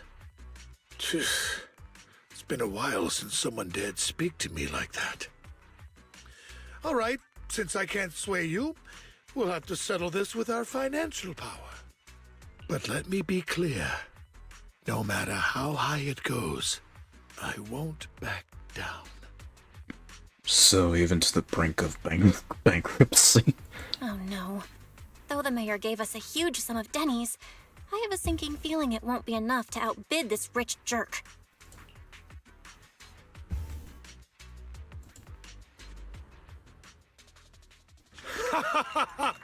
Thank you, everyone. It appears I'm the final winner of this auction after all. Well, I'll be taking this masterpiece with me. Of course.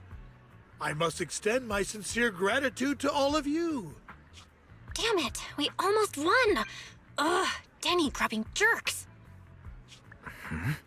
I got a message from Hugo. He wants us to... Look up? What happened? Why'd the lights go out? What's going on? The power went out? I'm scared. Ladies and gentlemen, welcome to tonight's auction. My apologies for the long and dreary opening. Losers always have a lot to say. That guy looks familiar. Is that... What are you all standing around for?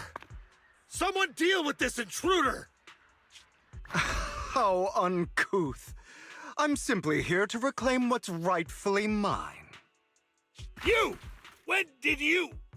Well then, tonight's show is coming to an end. I wish you all a lovely evening.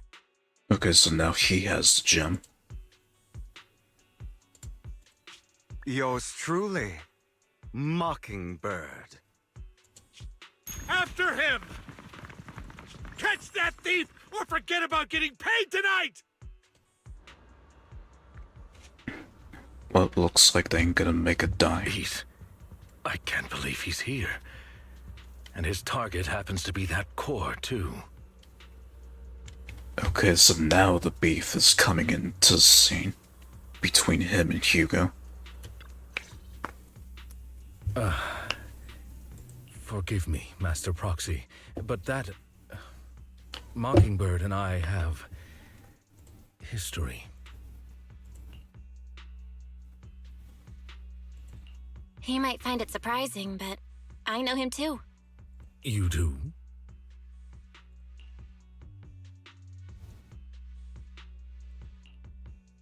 I see. So that's how you know him. Years ago, we founded Mockingbird, the Phantom Thieves Syndicate. So he used to be in that group before he joined Victoria Housekeeping. So... he used to be a thief, or in other words, he used to be a petty thief. Things started off well. We were young, with naive ideals and lofty goals, and we pursued what we thought was right.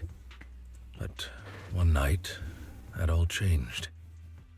So the cutscene plays. There may have been signs of what was to come, but no one noticed them at the time, or perhaps we chose to ignore them. Eventually, I left Mockingbird and accepted the olive branch extended by the mayor.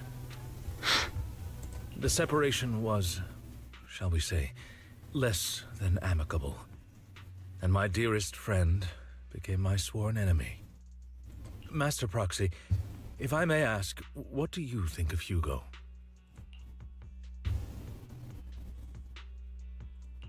Though he helped us before, and he seems pretty nice, I can't help but feel something's off. He's a part of Mockingbird after all. Mockingbird has changed from how we envisioned it. And Hugo, too, No, it's nothing. In any case, he is very dangerous. I'm still unsure of his intentions, but we cannot risk letting him have the sacrifice core. Based on my past experiences, I can likely predict the route he'll take to evade his pursuers and escape. However, this path lies within the Hollow. Master Proxy, can you... Let's head straight there. I'm feeling super strong right now. Very well. Please, follow me then.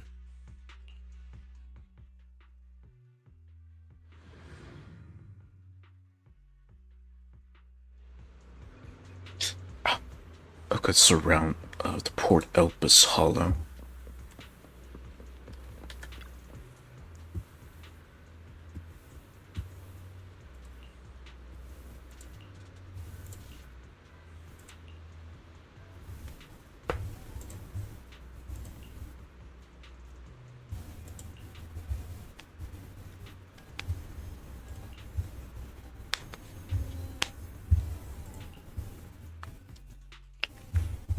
So we're fighting with just Lycan.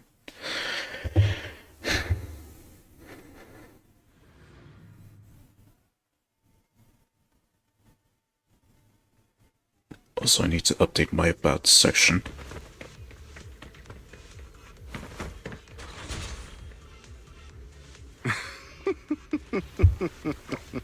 As I thought, Hugo really is here. When we were still working together, he would often choose routes that were difficult to attack, yet easy to defend. Master Proxy, the layout of the port is complex. Ethereals may jump out from any corner.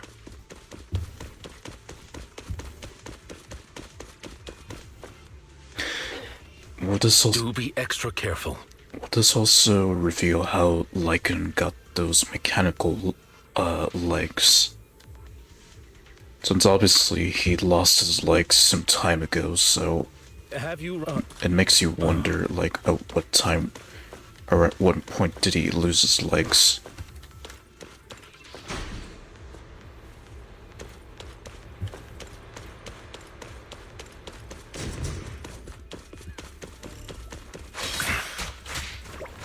There are so many ethereals, but they don't seem to faze him at all.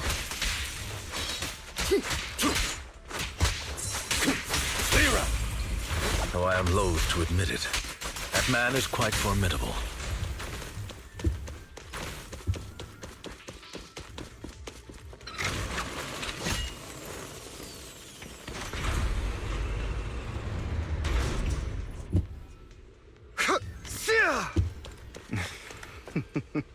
Goodbye, my friends.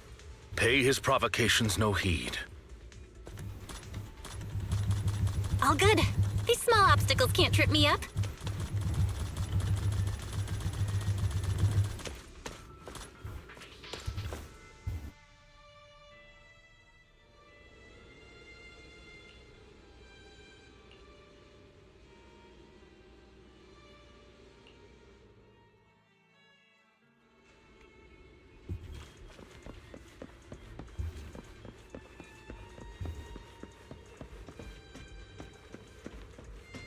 Okay, so then be heading this way then.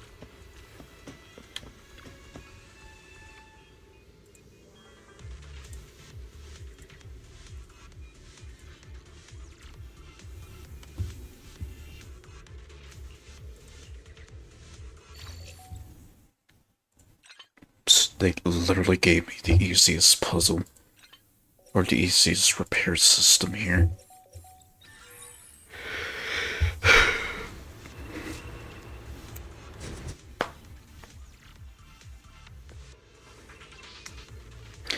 What about, because you have those games from Eastern Europe that have puzzles that are meant to be more thought-provoking, and then you have Zen...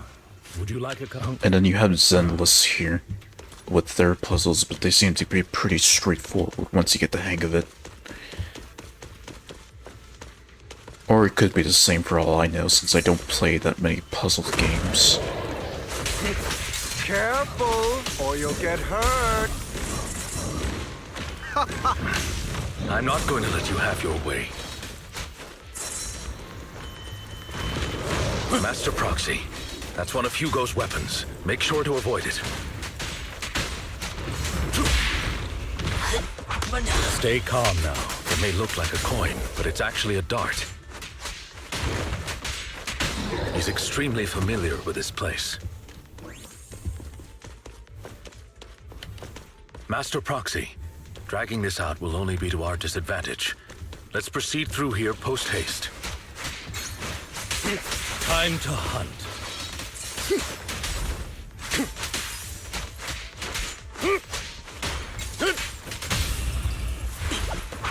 Stand still. The mechanism here isn't damaged. It's still functioning normally.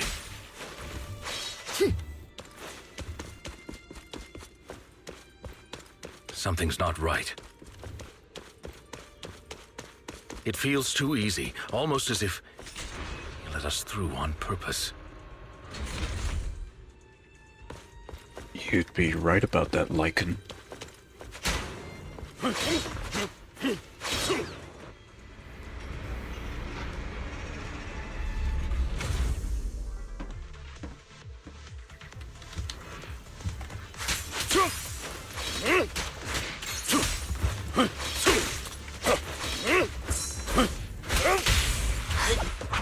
Stay calm now. What's the rush, my friends? We still have plenty of time. This is one crafty dude.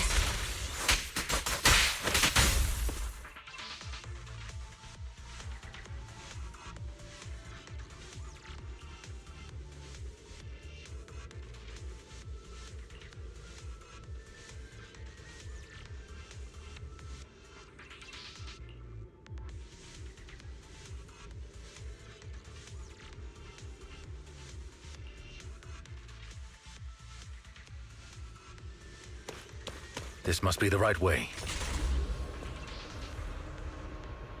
Not to worry, Master Proxy.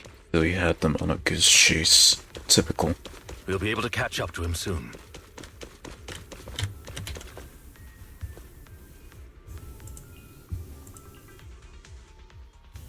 It should be this way. Are they from the auction? No, they shouldn't be able to track Hugo here. They're likely just hollow raiders.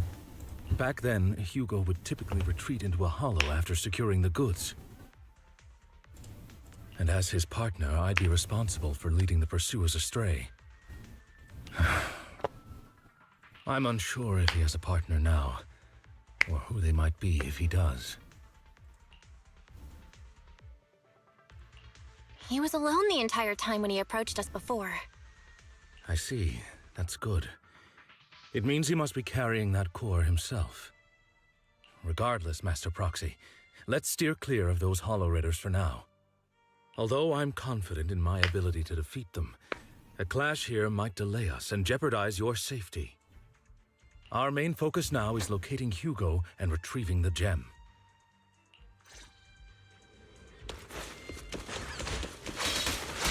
Take this. Stay calm now.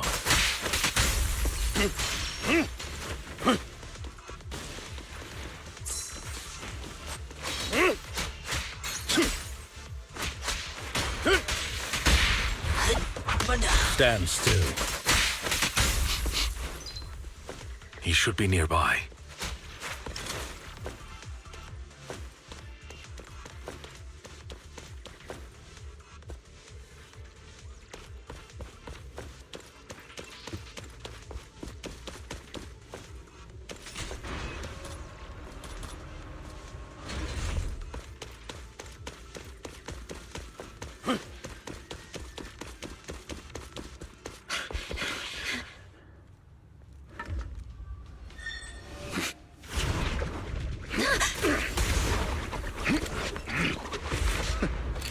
Long time no see, traitor.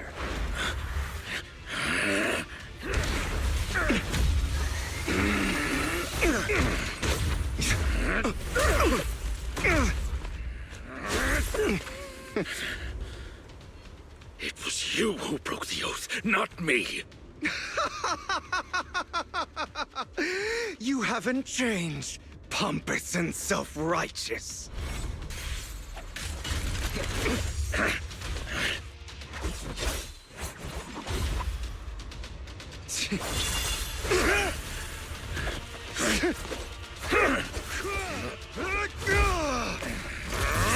You're beyond reason! Both of you! Enough!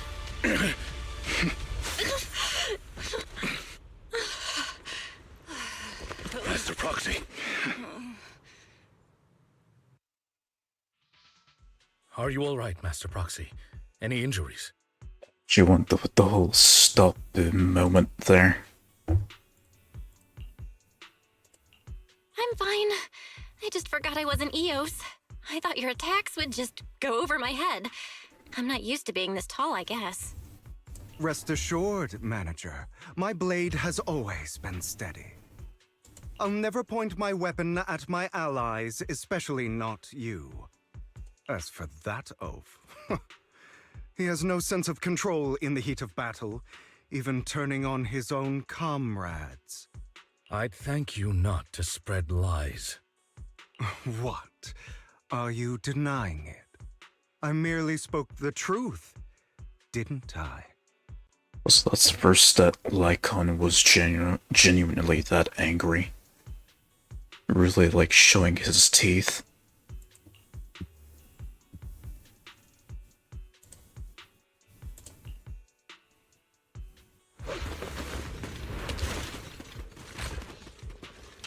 So I guess we're using both then.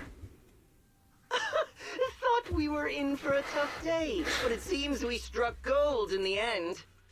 If you value your lives, you better hand over all your etheric resources and any other valuables you've got. I have no conflict with you, gentlemen. I'm here for personal reasons, not to mine ether resources. Cut the crap. It's been a rough day, and we need something to make it right. Whatever your business is, pay your dough or bite the dust. Pay our dough? This is the Hollow. You're not claiming this Hollow as your own, are you? Not even the current mayor of New Eridu would dare to make that assertion. Am I correct, Mr. Mayflower Watchdog? You sure have a mouth on you, pretty boy. Don't push it. We've buried idiots like you in the Hollow before, and soon you'll be joining them. I'd urge you to reconsider. Huh? Unfortunately, your kind advice has come too late. They've already worn my patience thin.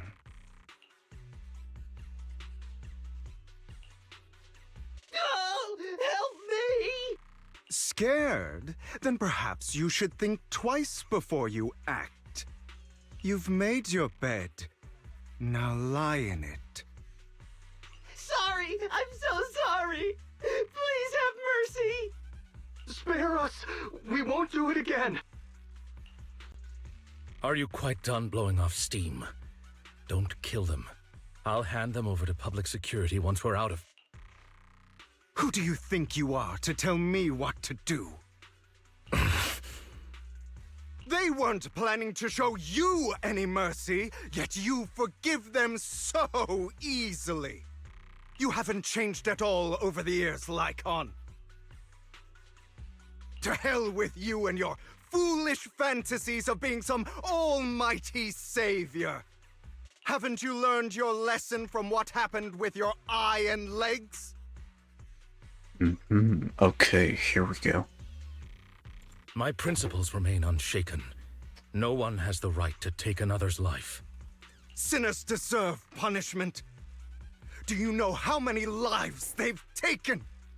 I'm merely delivering the justice the world needs. It is not our place to pass judgment. I know I will not sway you. There's no point in continuing this argument. I will stop you. I always will. Go ahead and try. I will defeat you. I always will. Be prepared to kneel before me, traitor. You talk too much.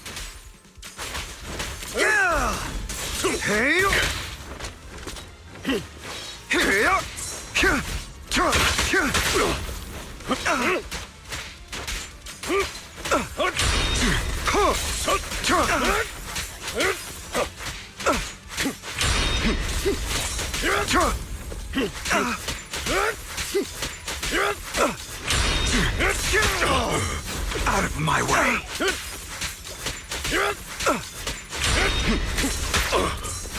That all?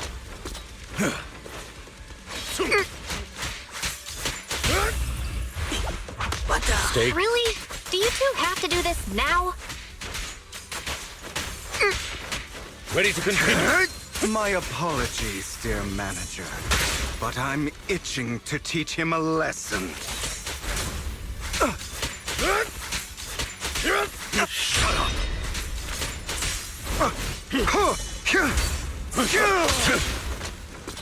Beg for mercy!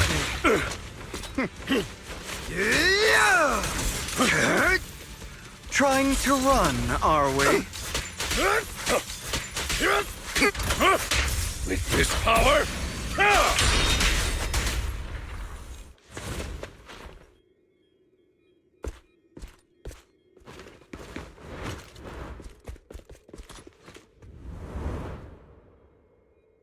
And he's gone.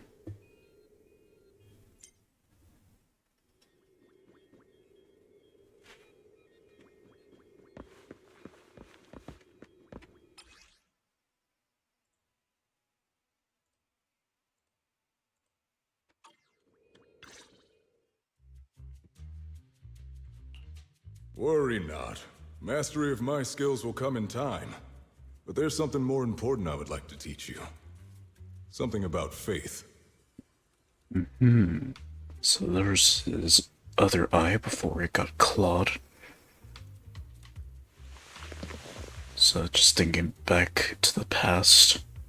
Does a phantom thief even need faith? Of course. What else would we fight for? Much more high octave his voice back then.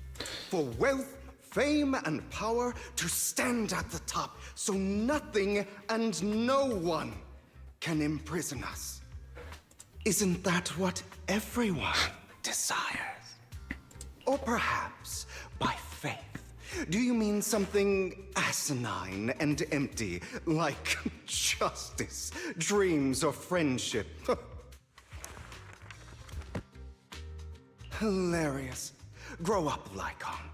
It's time to let go of your naive fantasies of being some almighty savior. You just don't get it. All right, enough squabbling. What I'm trying to teach you is very simple. I may not walk the path of justice, but I do not walk the path of evil. There's too much injustice in this world, and there are times when it becomes necessary to right those wrongs with unconventional methods. Taking lives, however, is out of the question. Life is a precious gift, one that nobody has the right to steal. No one should have the authority to judge whether another lives or dies. Keep that in mind. I will. You don't seem convinced, Hugo. As you mentioned, this world is unjust. That's why we must strive to bring fairness to this world. Those who cause harm should face consequences, just as those who take lives should. But not all lives hold the same value. Sometimes, you may need to eliminate one if it means saving more. You're too proud. Your pride may lead you astray. I have my own path and beliefs, Jack. I'll determine for myself what's fair and unfair.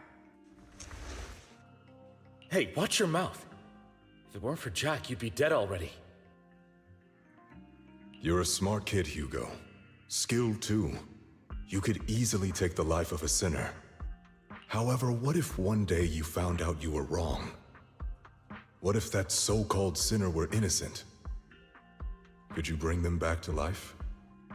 I wouldn't make that mistake. To err is human.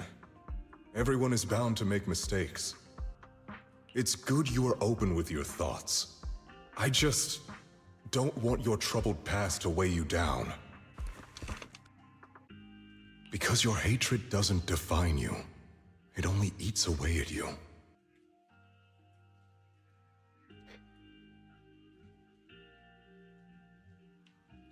Kind of thinking, like, of course, before the events of the game starts, like, what was the relationships between Thyrans and humans? Because there was that video of Yanagi and Obsidian just fighting that kind of war with Onis.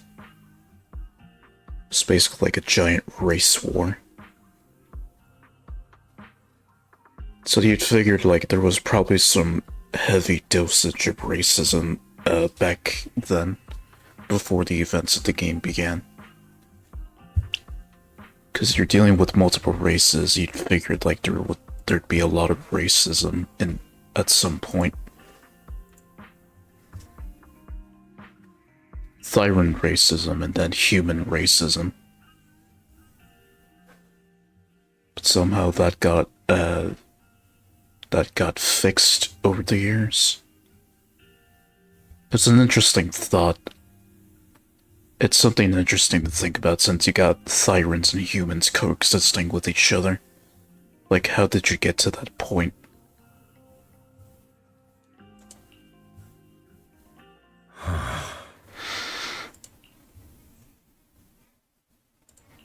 What's wrong, Lycon? You've been quiet for a while now.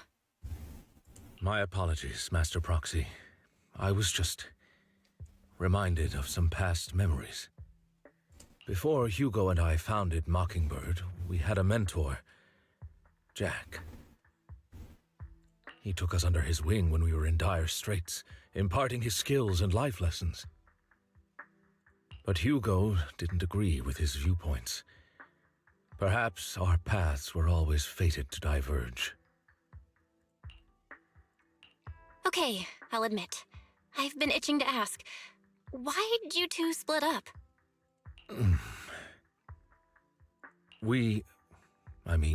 Mockingbird, faced numerous triumphs, but also setbacks. And one of them was a disastrous one. Hugo. You...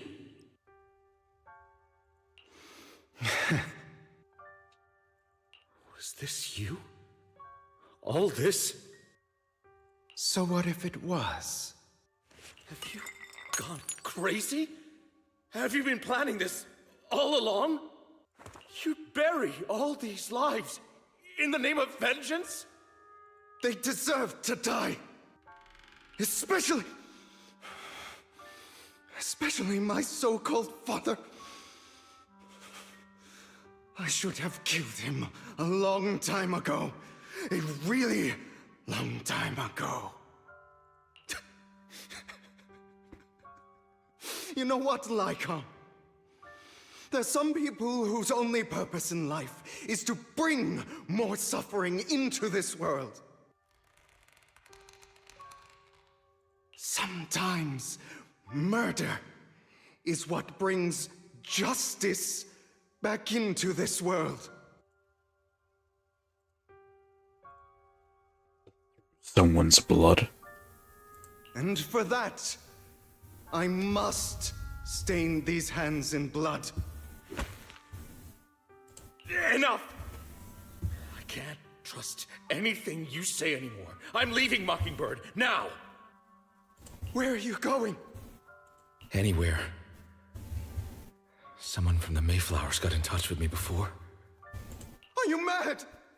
You know what those hypocrites in city administration are like. They're no different from tops.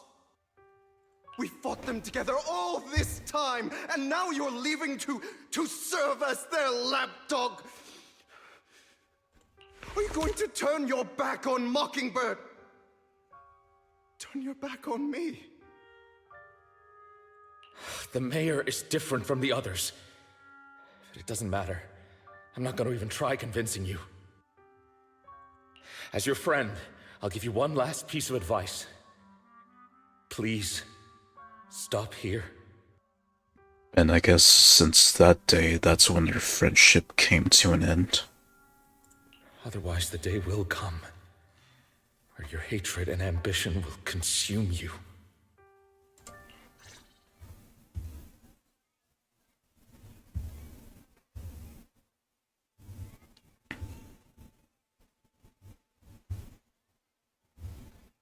Right, so just like before, I need to reach an endpoint. My apologies, Master Proxy, that you had to hear such an unpleasant tale. Hugo came from a powerful family, and his relationship with them was always strained, especially with his own father. So much so that Hugo wanted to personally put an end to him. Put an end to a dynasty, which ultimately ends with him. After shouldering a mountain of injustice, Hugo ran away from home. That's when Jack and I met him. And that setback that Mockingbird suffered turned out to be intimately connected to his family. I had thought it was just a normal mission, when in fact he was plotting revenge. He took advantage of me and everyone else there. I do not mean to pass judgment on him and his decision, but I refuse to accept a partner who is willing to trample over other people's lives for their own desires. Perhaps his family left a mark on him that continues to influence him to this day. In any case, Hugo still has the sacrifice core. We should contact the mayor to plan our next moves. A pleasure to speak with you again. Lycon has already filled me in on Mockingbird stealing the sacrifice core. I'll deal with it. Anything else we can do to help? I mean, we didn't manage to complete our mission. No. You've done well. It's just not appropriate for you to get involved in what's to come. We've been through far more dangerous situations. Plus, we've dealt with Mr. Mockingbird before. So maybe we could help you. Really, I appreciate your kindness. It's just... Very well. Seeing as you're all people I know I can trust, I'm going to be frank. Not long ago, I received a letter declaring criminal intent. Sir. Lycon, I know you don't want to place them in danger. I feel the same way. However, I believe they deserve to know the truth. That letter threatened to use a sacrifice to take vengeance against the entire city of New Eridu. What do you mean by vengeance? I believe the person, or the organization, who sent the letter is planning to use the sacrifice to mount a large-scale attack against the city. Everything we've uncovered so far seems to support this hypothesis. As you know, the sacrifice's true power is a mystery and cannot be controlled if anyone attempts to use it as a weapon. This is no small issue. If this gets out, it'll send the public into a panic. Please promise me you'll keep things confidential. Then let us help out. We can do our part too. But it's like I said before, it'll be too dangerous for you. Whichever way you look at it, you're still citizens of New Eridu, and as mayor, it's my duty to protect you. Plus, Carol would be furious with me if I put you in danger. If she were still around. Anyway, I'm not at liberty to discuss this matter any further. Please rest assured that we will handle things properly as the administrative authority of New Eridu. That's right. Master Proxy, please trust us. So that'll be all for today. Goodbye for now.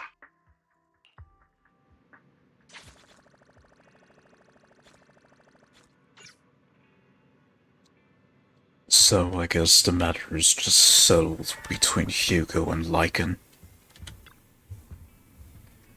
Or who else would get involved?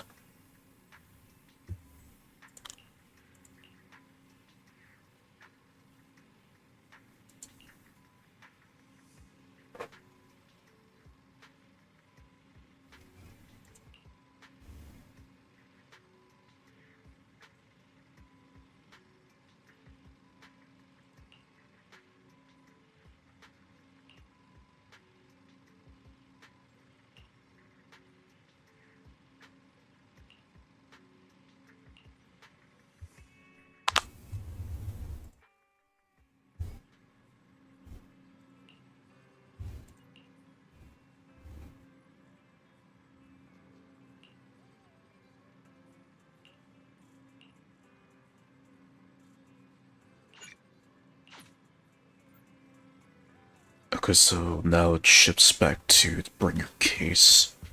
See what really happens after it concluded.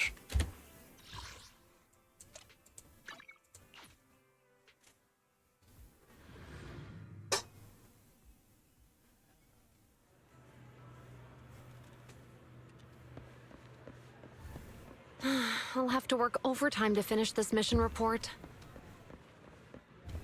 You're here!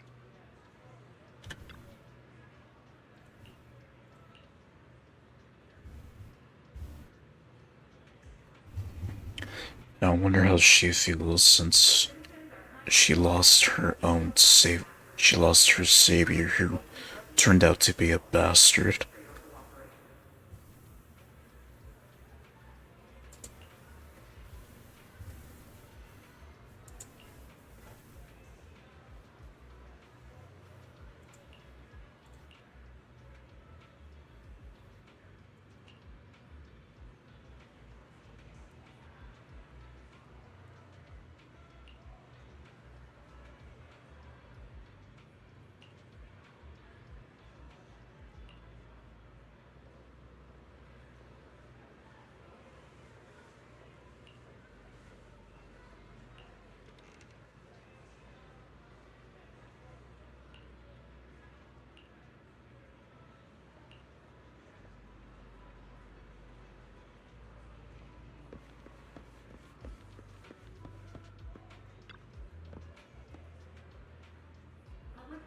I think it was leaning back a bit.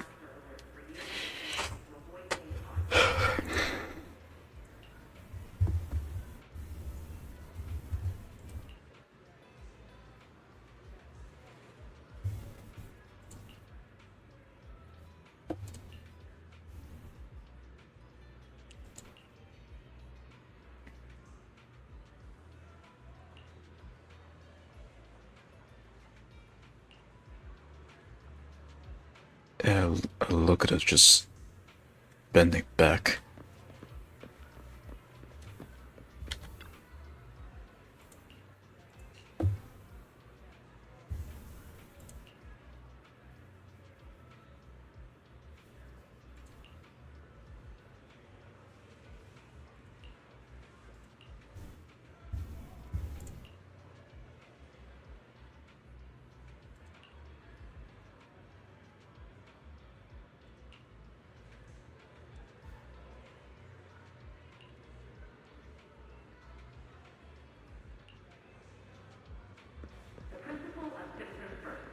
No matter what challenges you encounter in the Eridu, public security will be dedicated to serving you.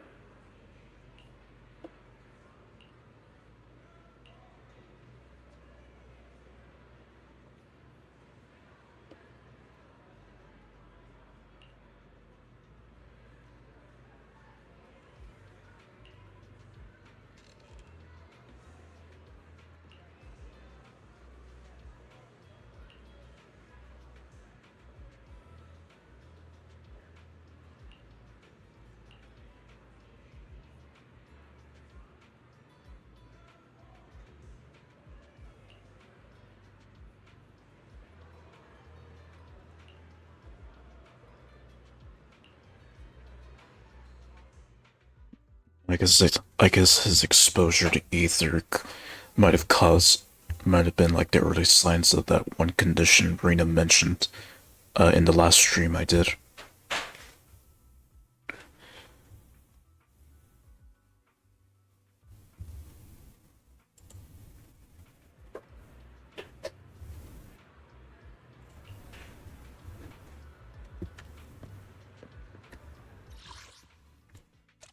So, what does she have to say about all this that they worked on?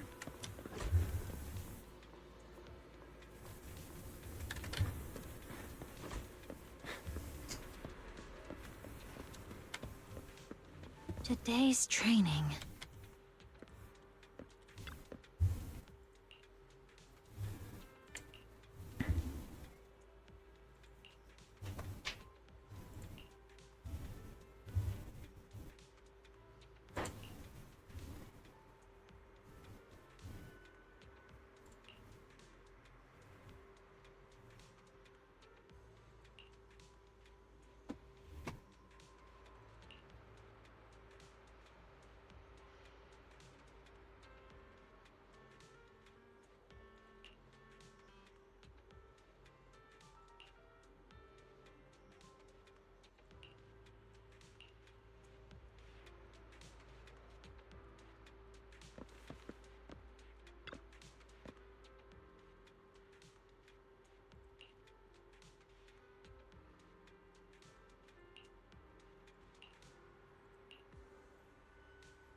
Oh my god.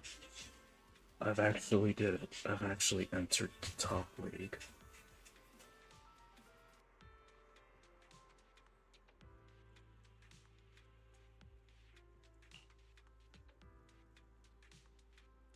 Will it play that bit?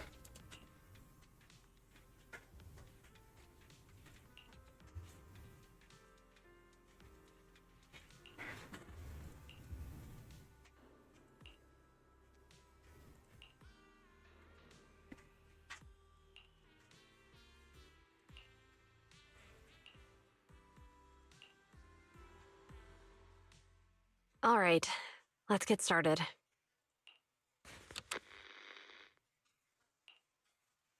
I'm probably not getting out of this hollow, but at least this tape recorder still works. Let's say these are my last words. I gave away my anti-corruption equipment to save those civilians, so I'm not in good shape. Unfortunately, we came up against a horde of ethereals right after that. I rushed over to fight them off and tried to save the civilians, but in the thick of all the fighting, I turned back and realized that I was somehow alone.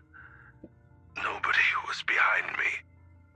Luckily, I managed to defeat the ethereals, but the wounds and corruption I sustained in doing so should be fatal. I don't mean to cast the blame at all here, and if any of my colleagues ever pick up this cassette, I hope that nobody is ever held accountable. It's just human nature. It's normal. I just have a few regrets. Oh, what's that over there?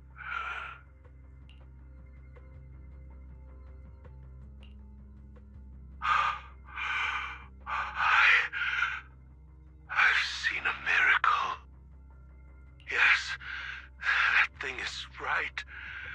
So long as humanity is in constant conflict against the Hollows, we'll never be able to grasp true power. So this was the first time that he got into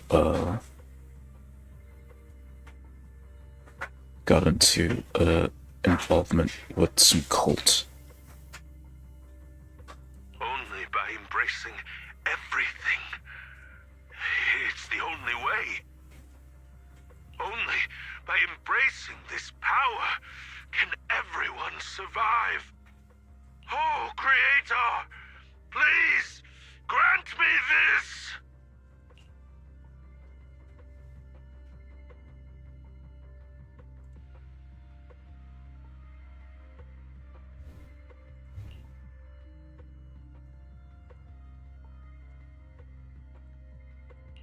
Are you okay, Jiyuan? Don't be so sad. Thanks. I'm okay. It's just, even though we had our suspicions, now that everything is out in the open, I can't help but feel a little... Well, at least now I know the reason why he changed. What did Bringer see during the recording? Whatever it was, he called it a miracle. I saw the mission report from that incident. Bringer emerged from the Hollow unscathed, completely free from injury or corruption. Plus, I remember him rescuing a few civilians and walking out of the Hollow together with them. But if that's the case, then it's at odds with the audio we heard. Which one is the true version of events? It's possible that both are true. Like if Bringer actually met a real god that completely healed his body and helped him save the others. And that's why his mood changed so much. Why he started believing the Exaltists. Because he witnessed a miracle. He saw the white hand or something. That sounds like a reasonable speculation at this point. But it still exceeds the limits of what we know. In any case, it's a clue that ultimately points to the Exaltists. I'll keep pulling this thread and see where it leads.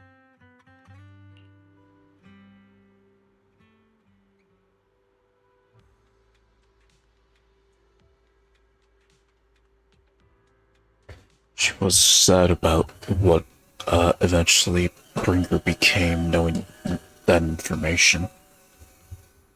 I guess she didn't cry about it.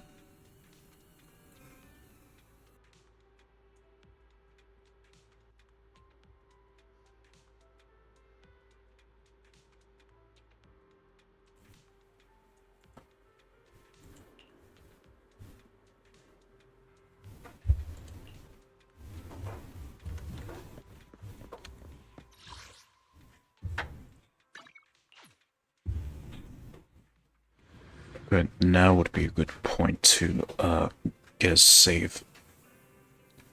Now would be a good time to reach a save point and wrap up the stream. Just not spending a little longer on this and then save it for next time.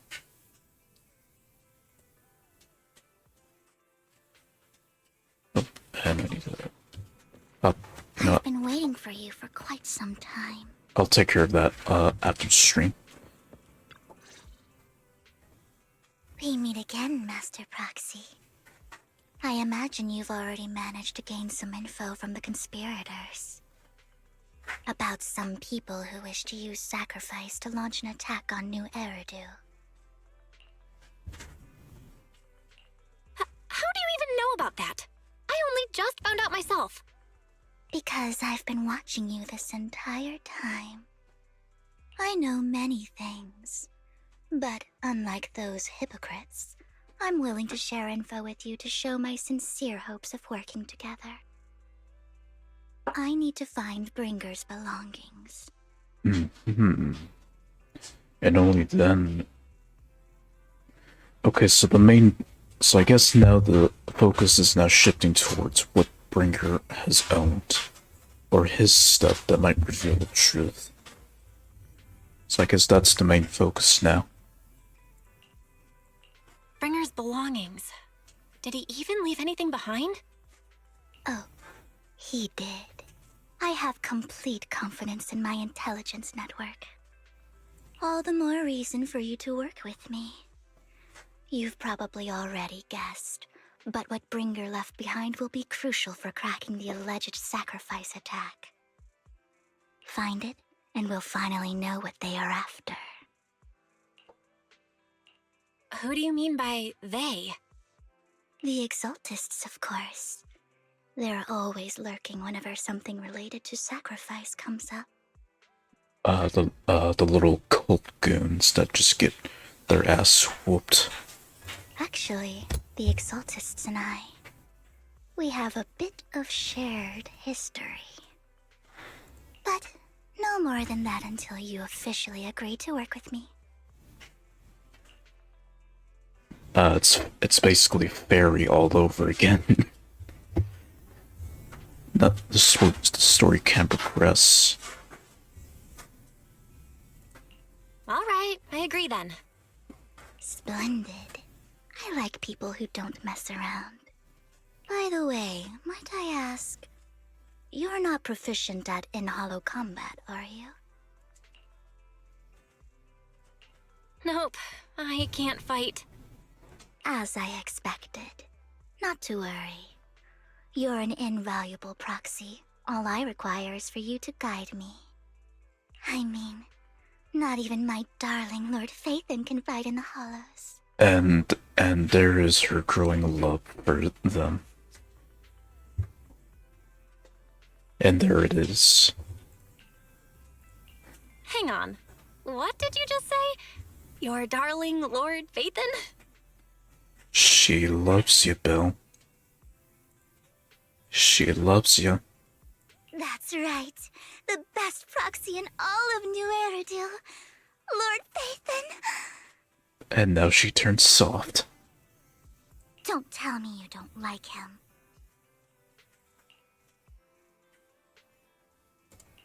You're probably not going to believe this, but I'm actually Phaethon. You're an outstanding proxy, that's true. But Lord Phaethon's a cut above. No one could ever replace Lord Phaethon. I'm pretty sure she'll find out sooner or later. But I know how you feel. You're actually one of Lord Phaethon's fans too, aren't you? So he's your biggest role model in life and you hope to become just like him, right?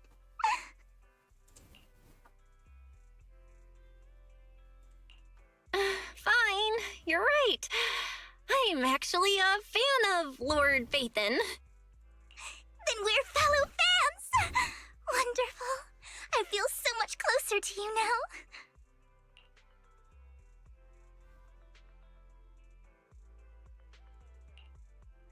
Oh my! Once I start talking about Lord Phaethon, I just can't help myself! Look at the time! And just right there, she let her guard down. I suppose that's all for today then. I'll be in touch with more news.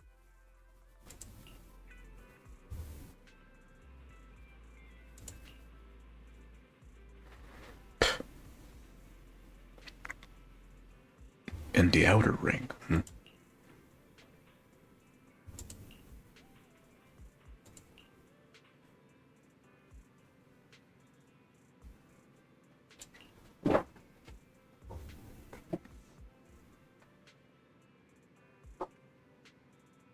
Hugo.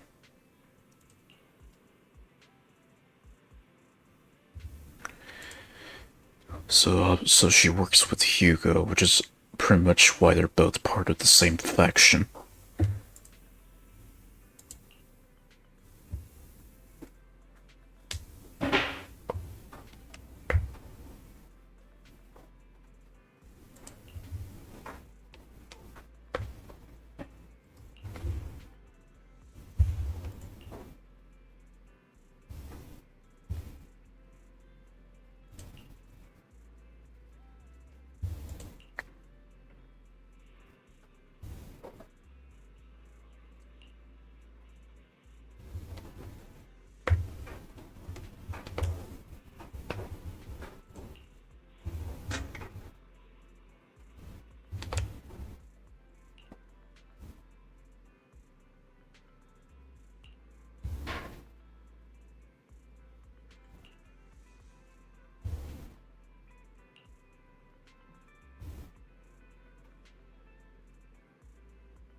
Seems like it's just gonna take a while till I reach a free play point.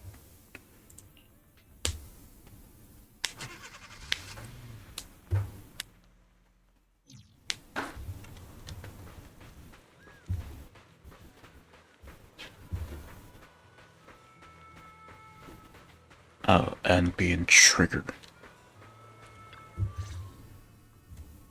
Proxy, you're here too. I didn't expect to run into you here. What are you two doing here? And still in that outfit, Ambi? Now that makes sense if you played through Anbe's agent story and why Bill says it like that. I'm here to investigate that incident. Yeah, so that would make sense if you played through Anbe's agent story like I did.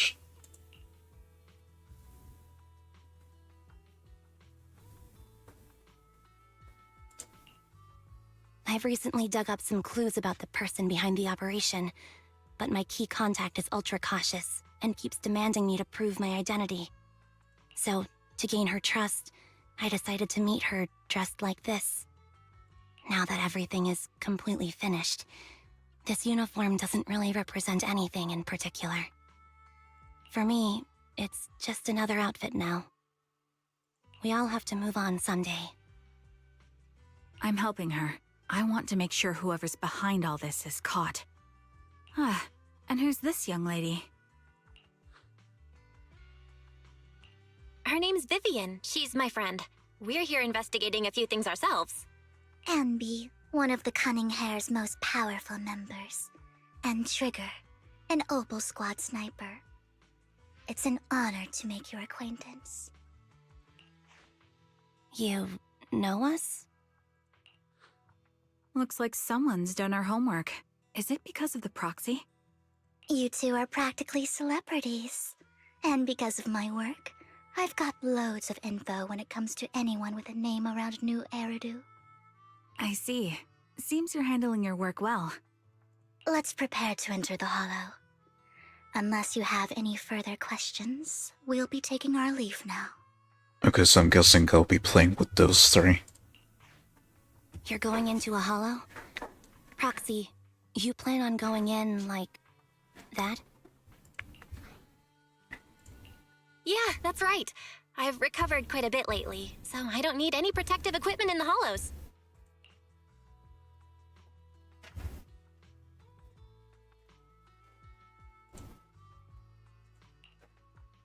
Huh. Aren't you that lady from before at the auction? Hello. I didn't expect to see you again, young lady.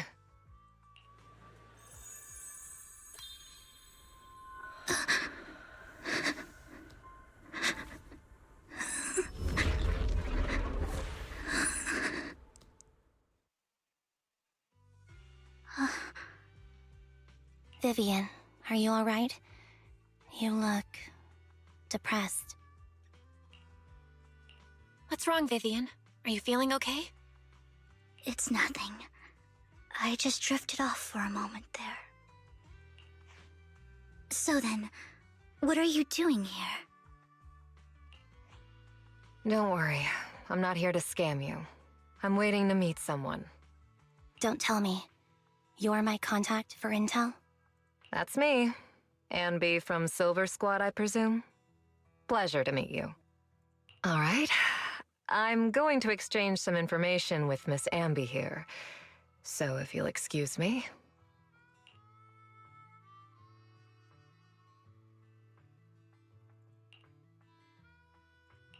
You're not looking so good.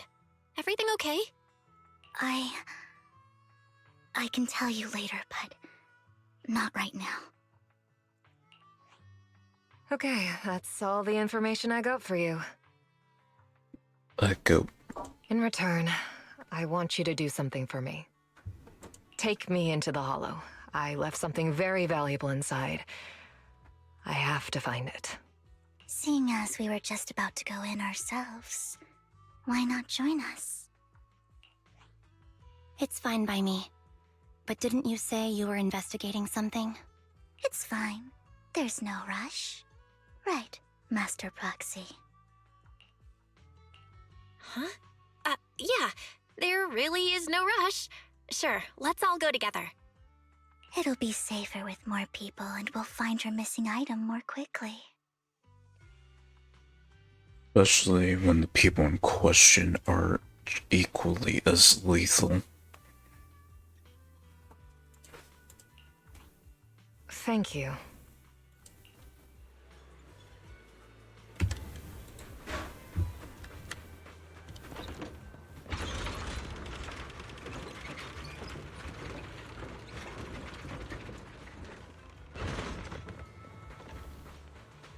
Here I thought I wasn't gonna come into Blazewood again.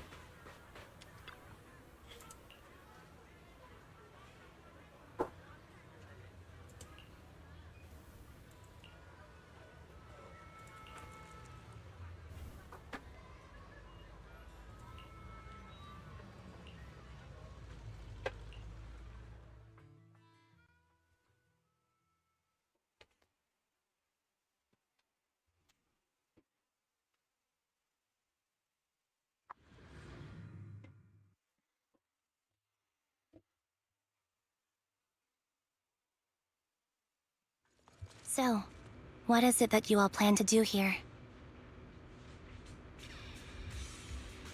We are here to look for something too. Something extremely important.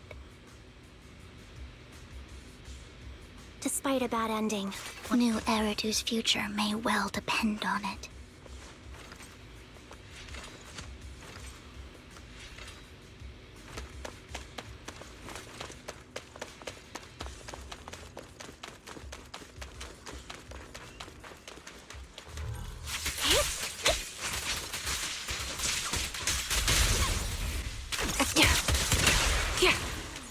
Adjusting for wind.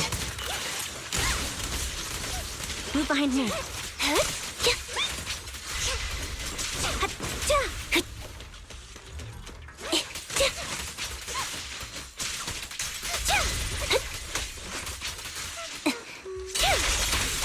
I'll pierce right through. What you deserve. Ether vision activate.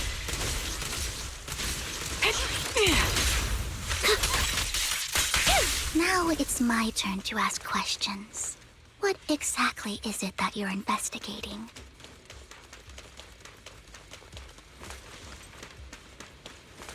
Since you're familiar with the name Silver, then you should know that it shouldn't exist anymore.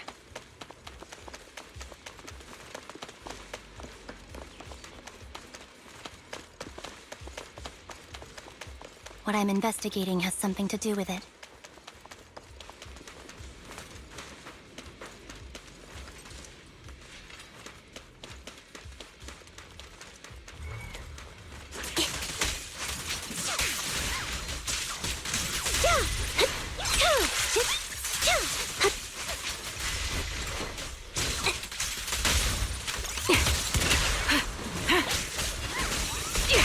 A perfect conduit. Time to pin them down. You're in my sights. You won't back down. Support in position. Recalibrating.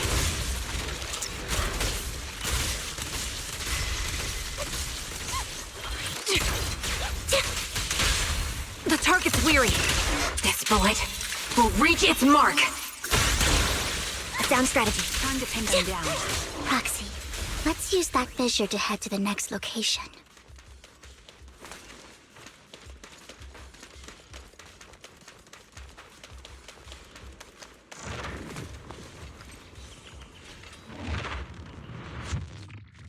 Only the dialogue was a little bit faster in between here. This is the place.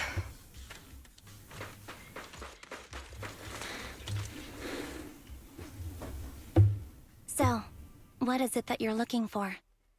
A ring. I was excavating ether here before and accidentally lost it somewhere. Please, could you all help me find it? It has to be somewhere among all this stuff here. Sure, I'll start looking. I'll go with you. I'll stay here with her then. Thanks, but you don't have to worry about me.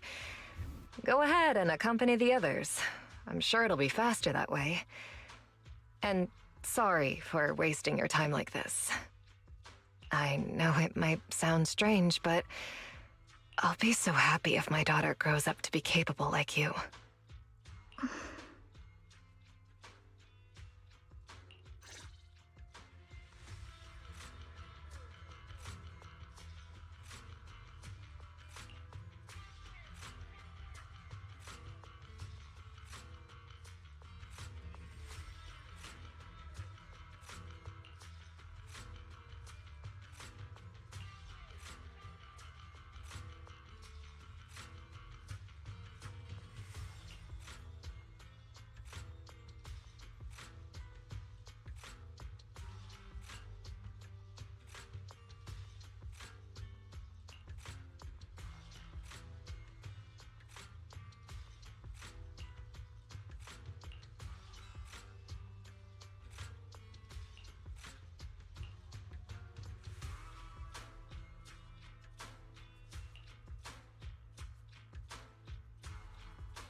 Off to the scavenging.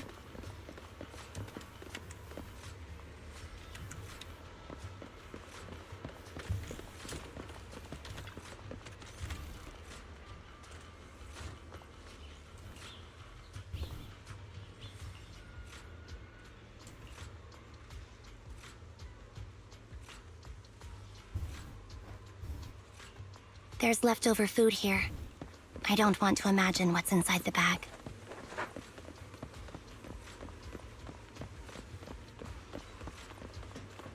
Neither do I.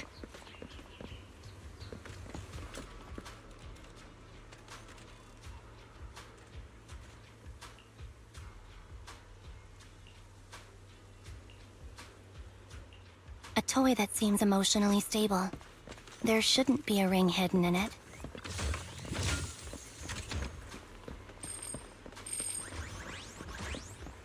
It's pretty cute.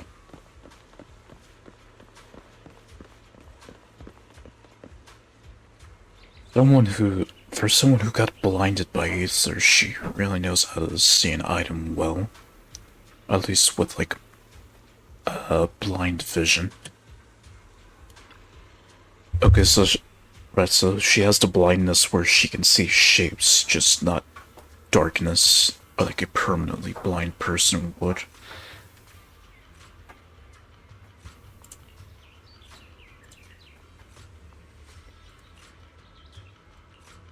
It's a fancy lunchbox? I wonder if its owner is safe and sound.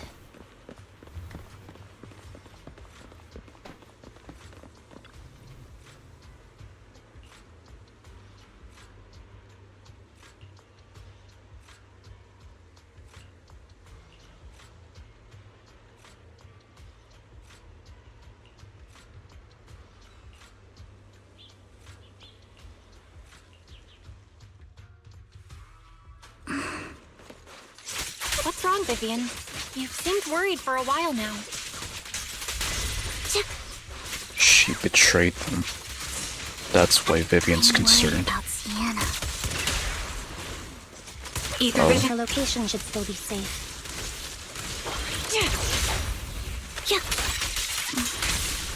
I hope so. Mind the blind spot.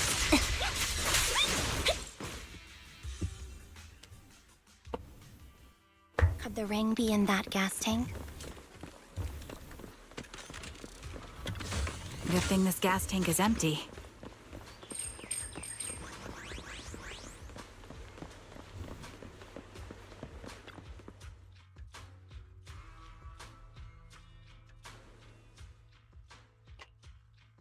Her vital signs are gone. What happened?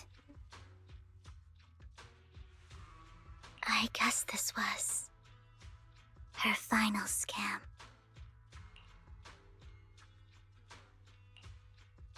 There's one thing I must remind you. Your time is running out.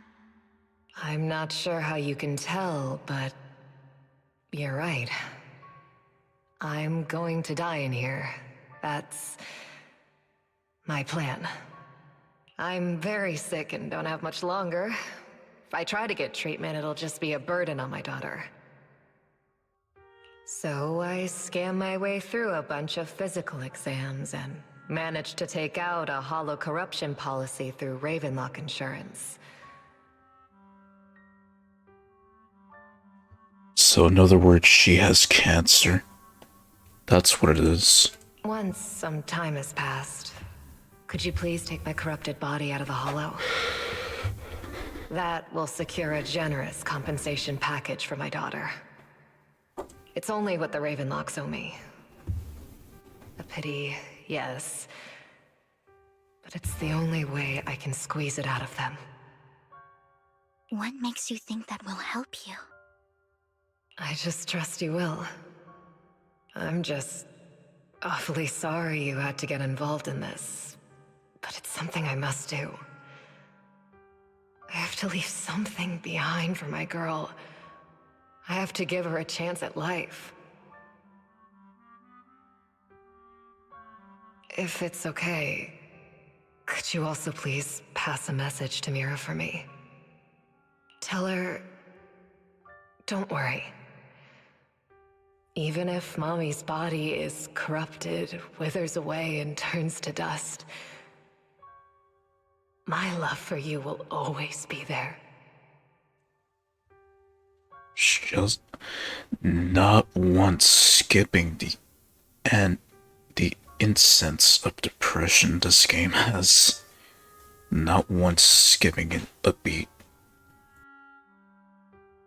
Thank you. You're a good kid.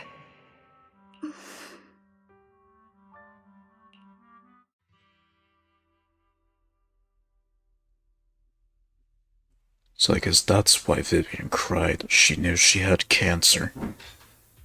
Well, I say cancer, but it's like either corruption, but it's cancer nonetheless. She was betting that we'd help her. So, you were aware of this the whole time? Yes. Because I saw it.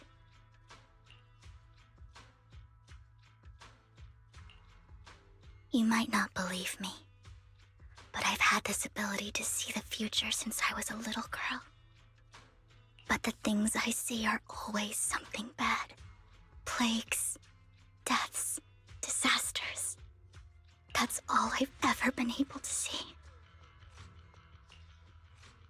It's all that kid's fault! She's seriously jinxed. I always try to avoid her. Otherwise, she'll say something rotten that ends up coming true again. Prophecies, she says. Like she's not the one bringing the bad luck upon us. It wasn't me. I didn't do anything. Sorry. I'm sorry. What good is saying you're sorry? Things like this keep happening every time you open your mouth! How unlucky. She shouldn't be here. Nobody wants her around.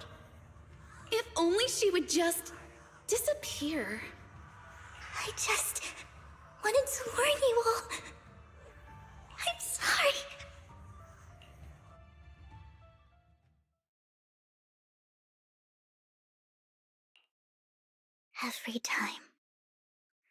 Every time it's the same. In the end, there's nothing I can change. Sometimes I even wonder whether it's me predicting these things. Or if my very existence is manifesting these calamities. Vivian, it's not your fault. You were just trying to be kind and warn them about impending disasters. I can tell it's never been easy for you. Thank you. No matter what, I just hope she finally gets to rest in peace. I hope no misfortune, whether I foresee it or not, ever happens to anyone.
Roxy, do you believe that the future can be changed? Whoa, that's kind of an... In my memories, this has happened countless times already. Save your strength, Envy. Adjusting for... Why can I only see these misfortunes? Why can't I even have a sliver of happiness? I'm on it.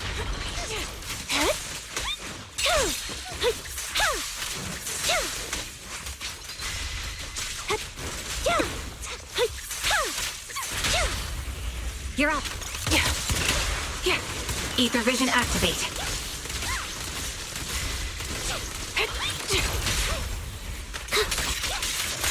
Roxy, the fissure that we're looking for is up ahead.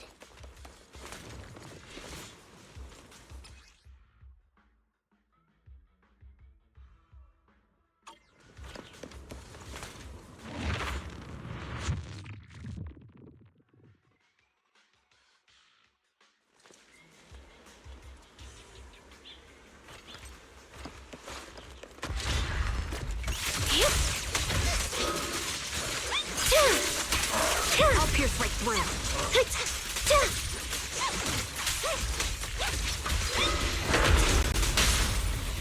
Quick shot! Right on cue. Fire support ready. Show no mercy. Now you pay. Resolve. You're in my sights. The target's weary. Recalibrating.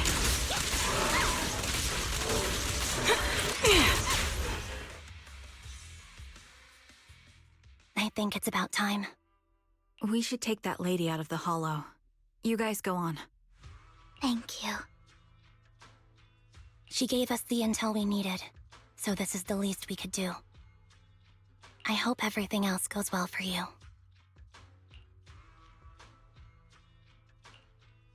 Master Proxy, is there anything you'd like to know? You can just ask. Can you tell me a little more about your visions of misfortune? It's a really long story. These premonitions I see are not within my control, and they always come to me in a flash, like a flood of images in my mind.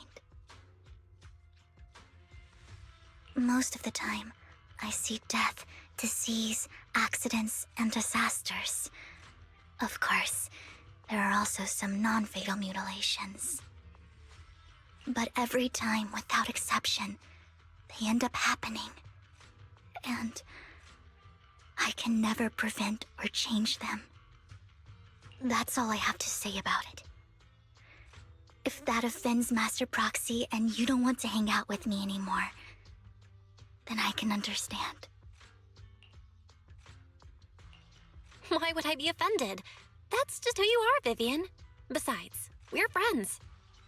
I've always considered this ability as a curse. It's not a curse. If anything, I think you've been given a gift. Thank you. Really. Well, it's getting late. Bringer's belongings ought to be around here somewhere. Let's take a closer look. According to the previous clues, what Bringer left behind is hidden inside a vending machine.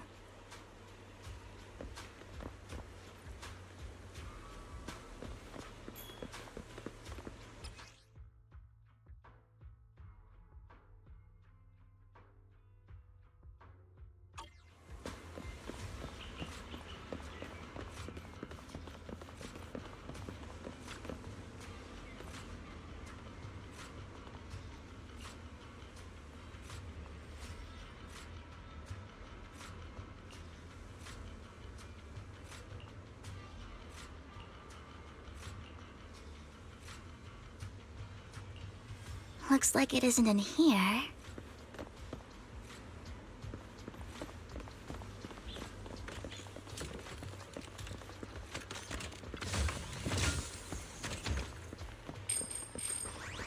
Let's try this vending machine. It might be...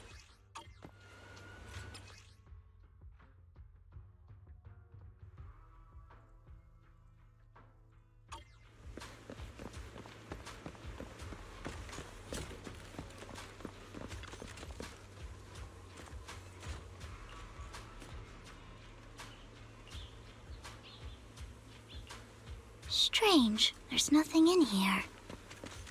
Unless it was taken already.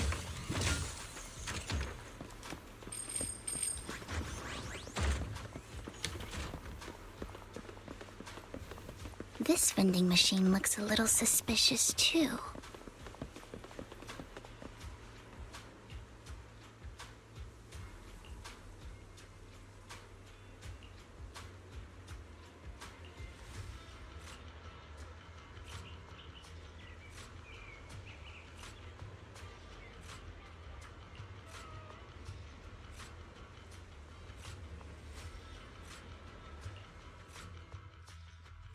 Something like that. So Hugo's the one who's looking for that intel.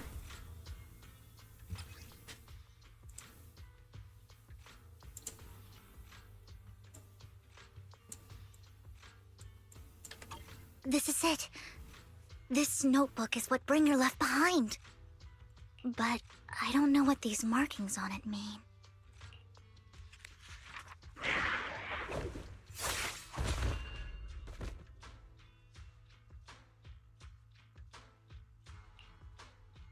Well, hello, Master Proxy. It's been a while. Oh, don't give me that scandalized look. I did just save your lives. I would have protected the Proxy even if you hadn't appeared. I'm sure of it, but I happen to be in the area. Worry not, dear companion. I have complete confidence in your strength. Hang on, did you say companion? So you two know each other. Apologies. I didn't have a chance to mention it before. I'm actually part of the Phantom Thief Syndicate, Mockingbird. That's right. I was only able to slip in during the auction thanks to some help from Vivian backstage.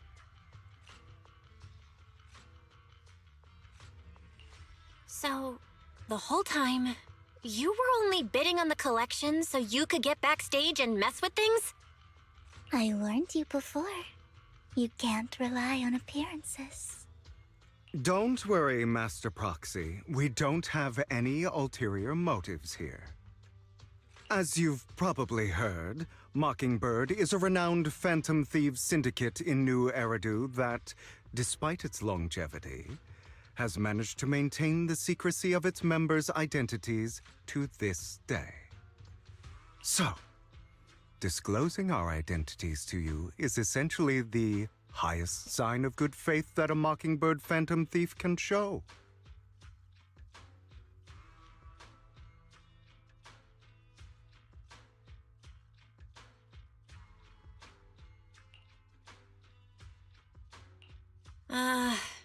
That sorta makes sense. Your trust is most appreciated. Mockingbird's purpose is very simple, really. To form long-standing and cooperative relationships with outstanding proxies like yourself. We need your abilities. Before you make any decisions, please allow me to briefly explain the concept behind the Mockingbird Syndicate. We all know there isn't anything in this world that's fair. A prime example being the uneven distribution of wealth.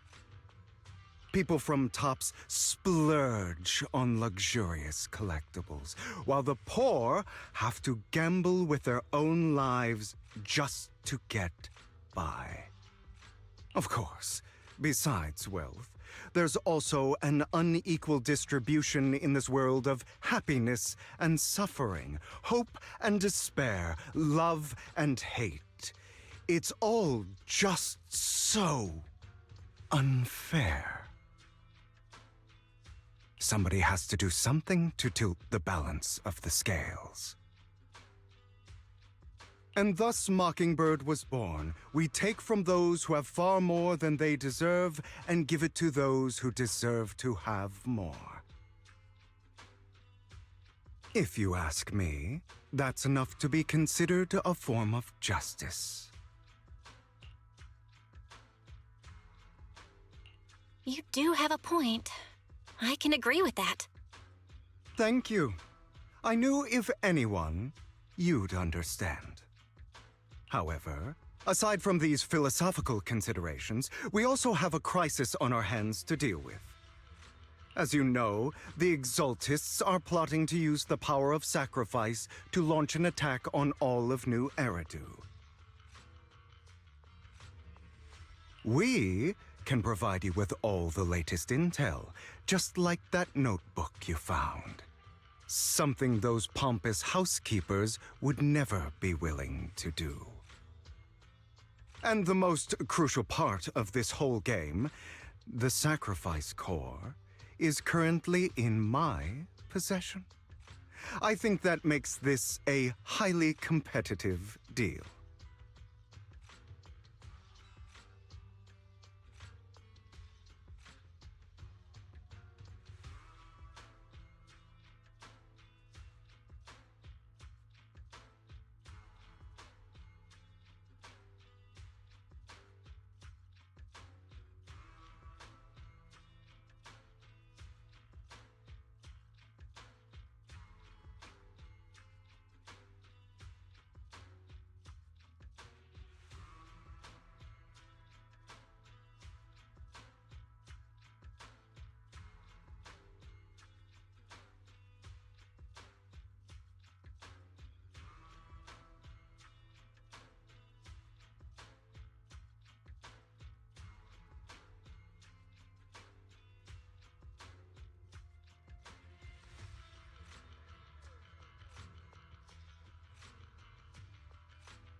We share the same goal for the moment, stopping the impending disaster from playing out.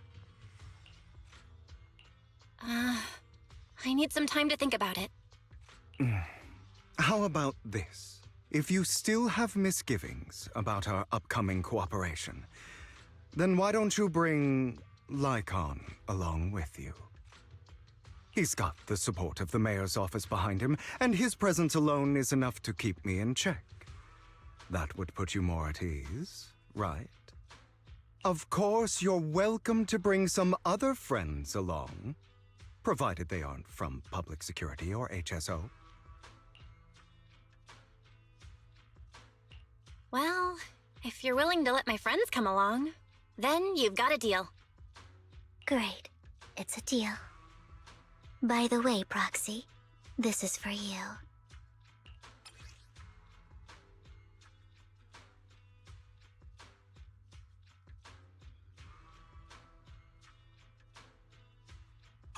Consider it a souvenir commemorating our first time working together. For now, we'll carefully look through the contents of that notebook. I'll contact you if anything comes up.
Chocolate-flavored nitro fuel from the outer ring.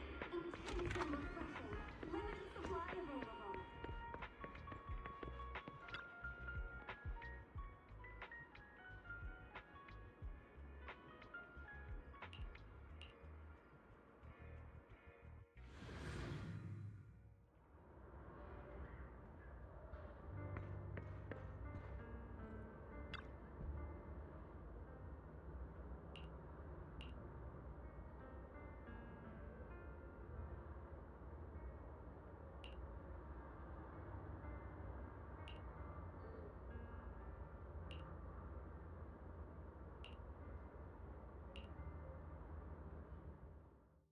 How about it? Will you work with me? Correct. Let me be honest with you. I have the sacrifice core that you're after. I am Mockingbird. So it's you.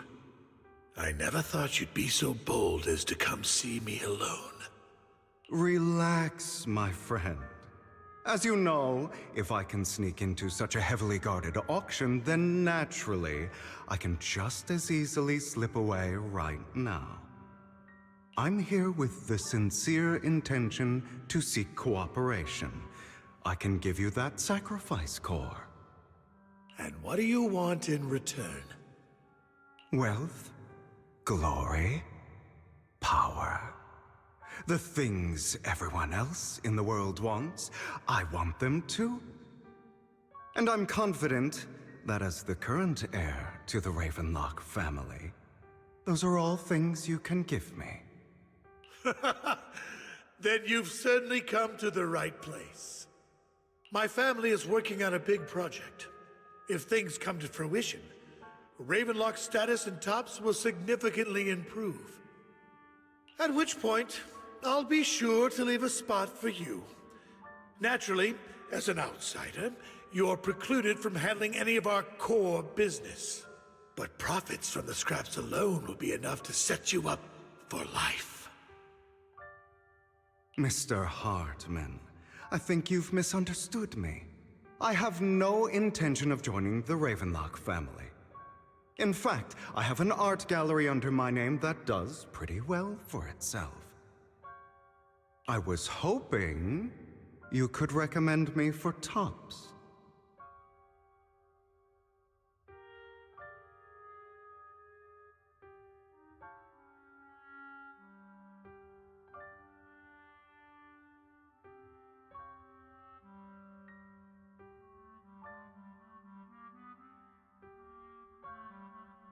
You want to join Tops?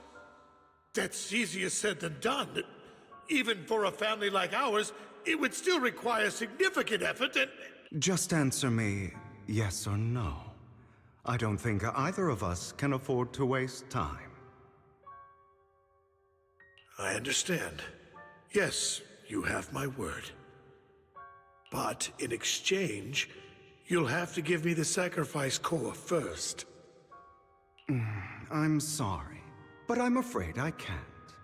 I've already hidden it somewhere safe, a place nobody else but me knows. You don't want to put all your chips on the table when dealing with Tops. I know that far too well. Then that means I also need to keep an eye out when working with the infamous Mockingbird, right? Mr. Hartman, I should remind you that I stand before you undisguised. Coming from a phantom thief who's never publicly revealed his identity, shouldn't that be sufficient assurance? If I betray you, then you merely need to lift a finger to wipe me from the face of this world. You do make a valid point there. In that case, you have a deal. I appreciate your trust. Why don't we celebrate our new partnership with a toast?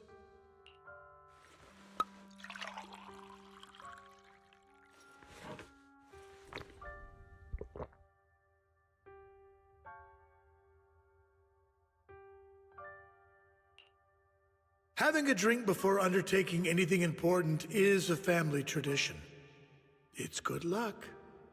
As an outsider, it's a real honor.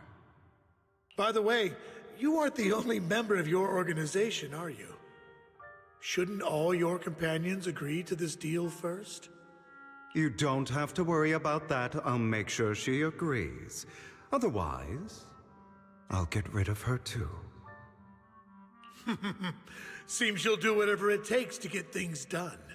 Great things lie ahead for someone like you. All right, let's leave it at that for today. I'll contact you about what to do next.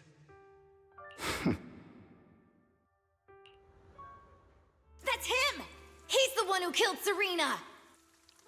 She was the only one who was ever any good to him, right?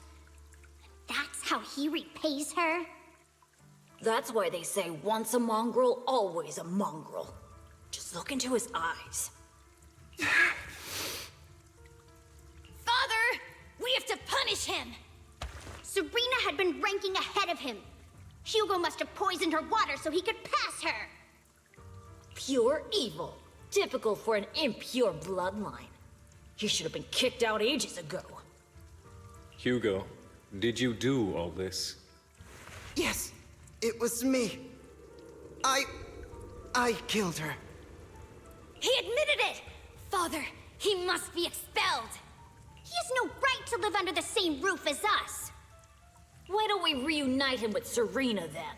Nobody would ever know. Hugo, well done. My children, how many times have I told you before? In this world, only the most ruthless, cruel, and unscrupulous of people ever make it to the top. Like Hugo here, who was willing to murder his only true loved one without a second thought. Only someone with the means and the gumption to do that is qualified to be my heir. But I... It's all over now, and the results are obvious. The winner of this month's assessment is Hugo. As for the rest of you, go to the usual place for the punishment you deserve. But Father, before this, I was number one. As I've told you before, there's only room for one winner in this family. You're still a loser, even if it's by the smallest margin. And there's no reason for a loser to exist. This is all for your own good. Do you understand? Go on now. Receive your punishment for the sake of the family. Yes, I understand. I'm sorry. That really brought up some unpleasant memories. It won't be long. Soon, it'll all be over.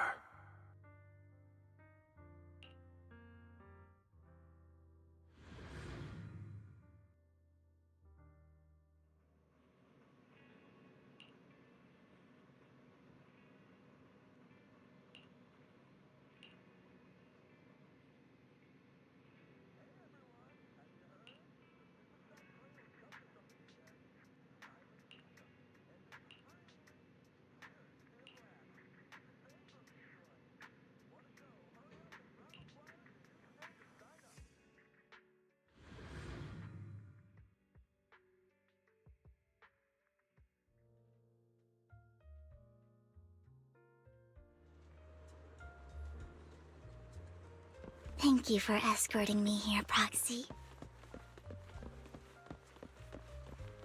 Today was quite eventful. You're a child that only brings misfortune. People have been saying that about me for a long time.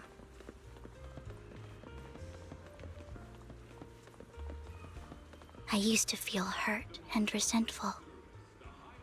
But now that I think about it, it's perfectly normal for people to react that way.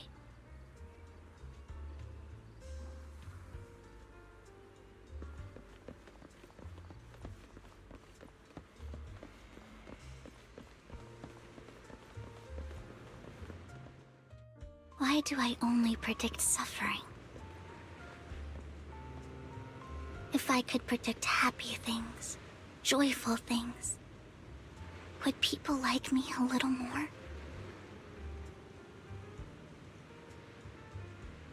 Maybe fate truly is set in stone. Often, I want to help these people avoid their miserable fates.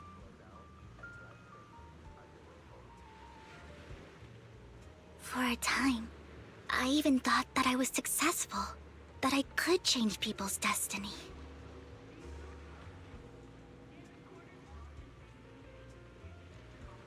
But it was all an illusion. In the end, I couldn't do anything at all.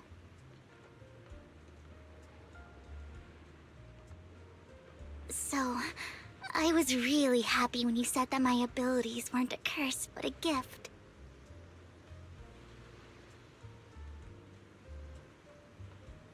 Thank you, Proxy. I'm so glad to have met you. And you're also a fan of Lord Phaethon. It's like we were fated to meet.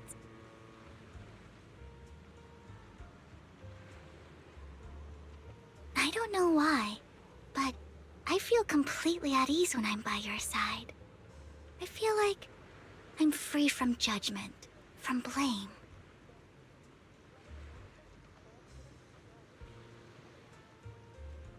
Like, I don't need to worry about anything, and can just be my own true self.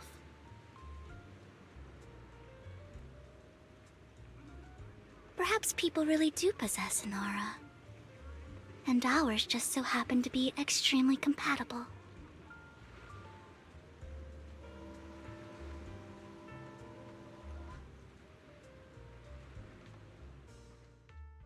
By the way, you asked me before about Hugo.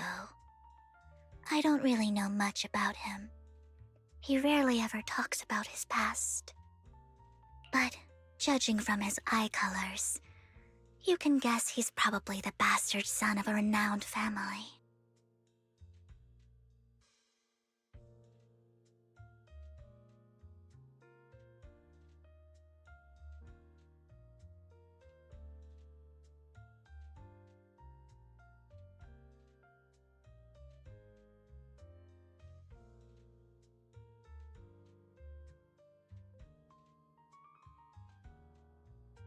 I think his mother was very worried about his different colored eyes, and even wanted to get rid of him at one point.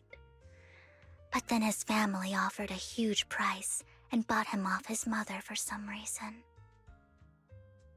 And just like that, he moved from a leaky and drafty boarding room to a luxurious mansion. But he's also mentioned that the extravagant home is actually like hell for him.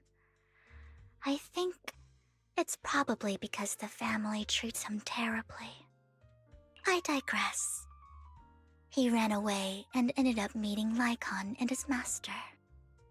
After that, they formed Mockingbird together and experienced a rare period of happiness.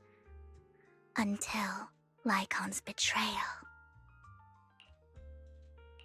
So, what's your take on Hugo? I imagine I would still be wandering around now if I had never met him. To me, Hugo is just like an older brother. I've always felt as though he's carrying some heavy burden with him.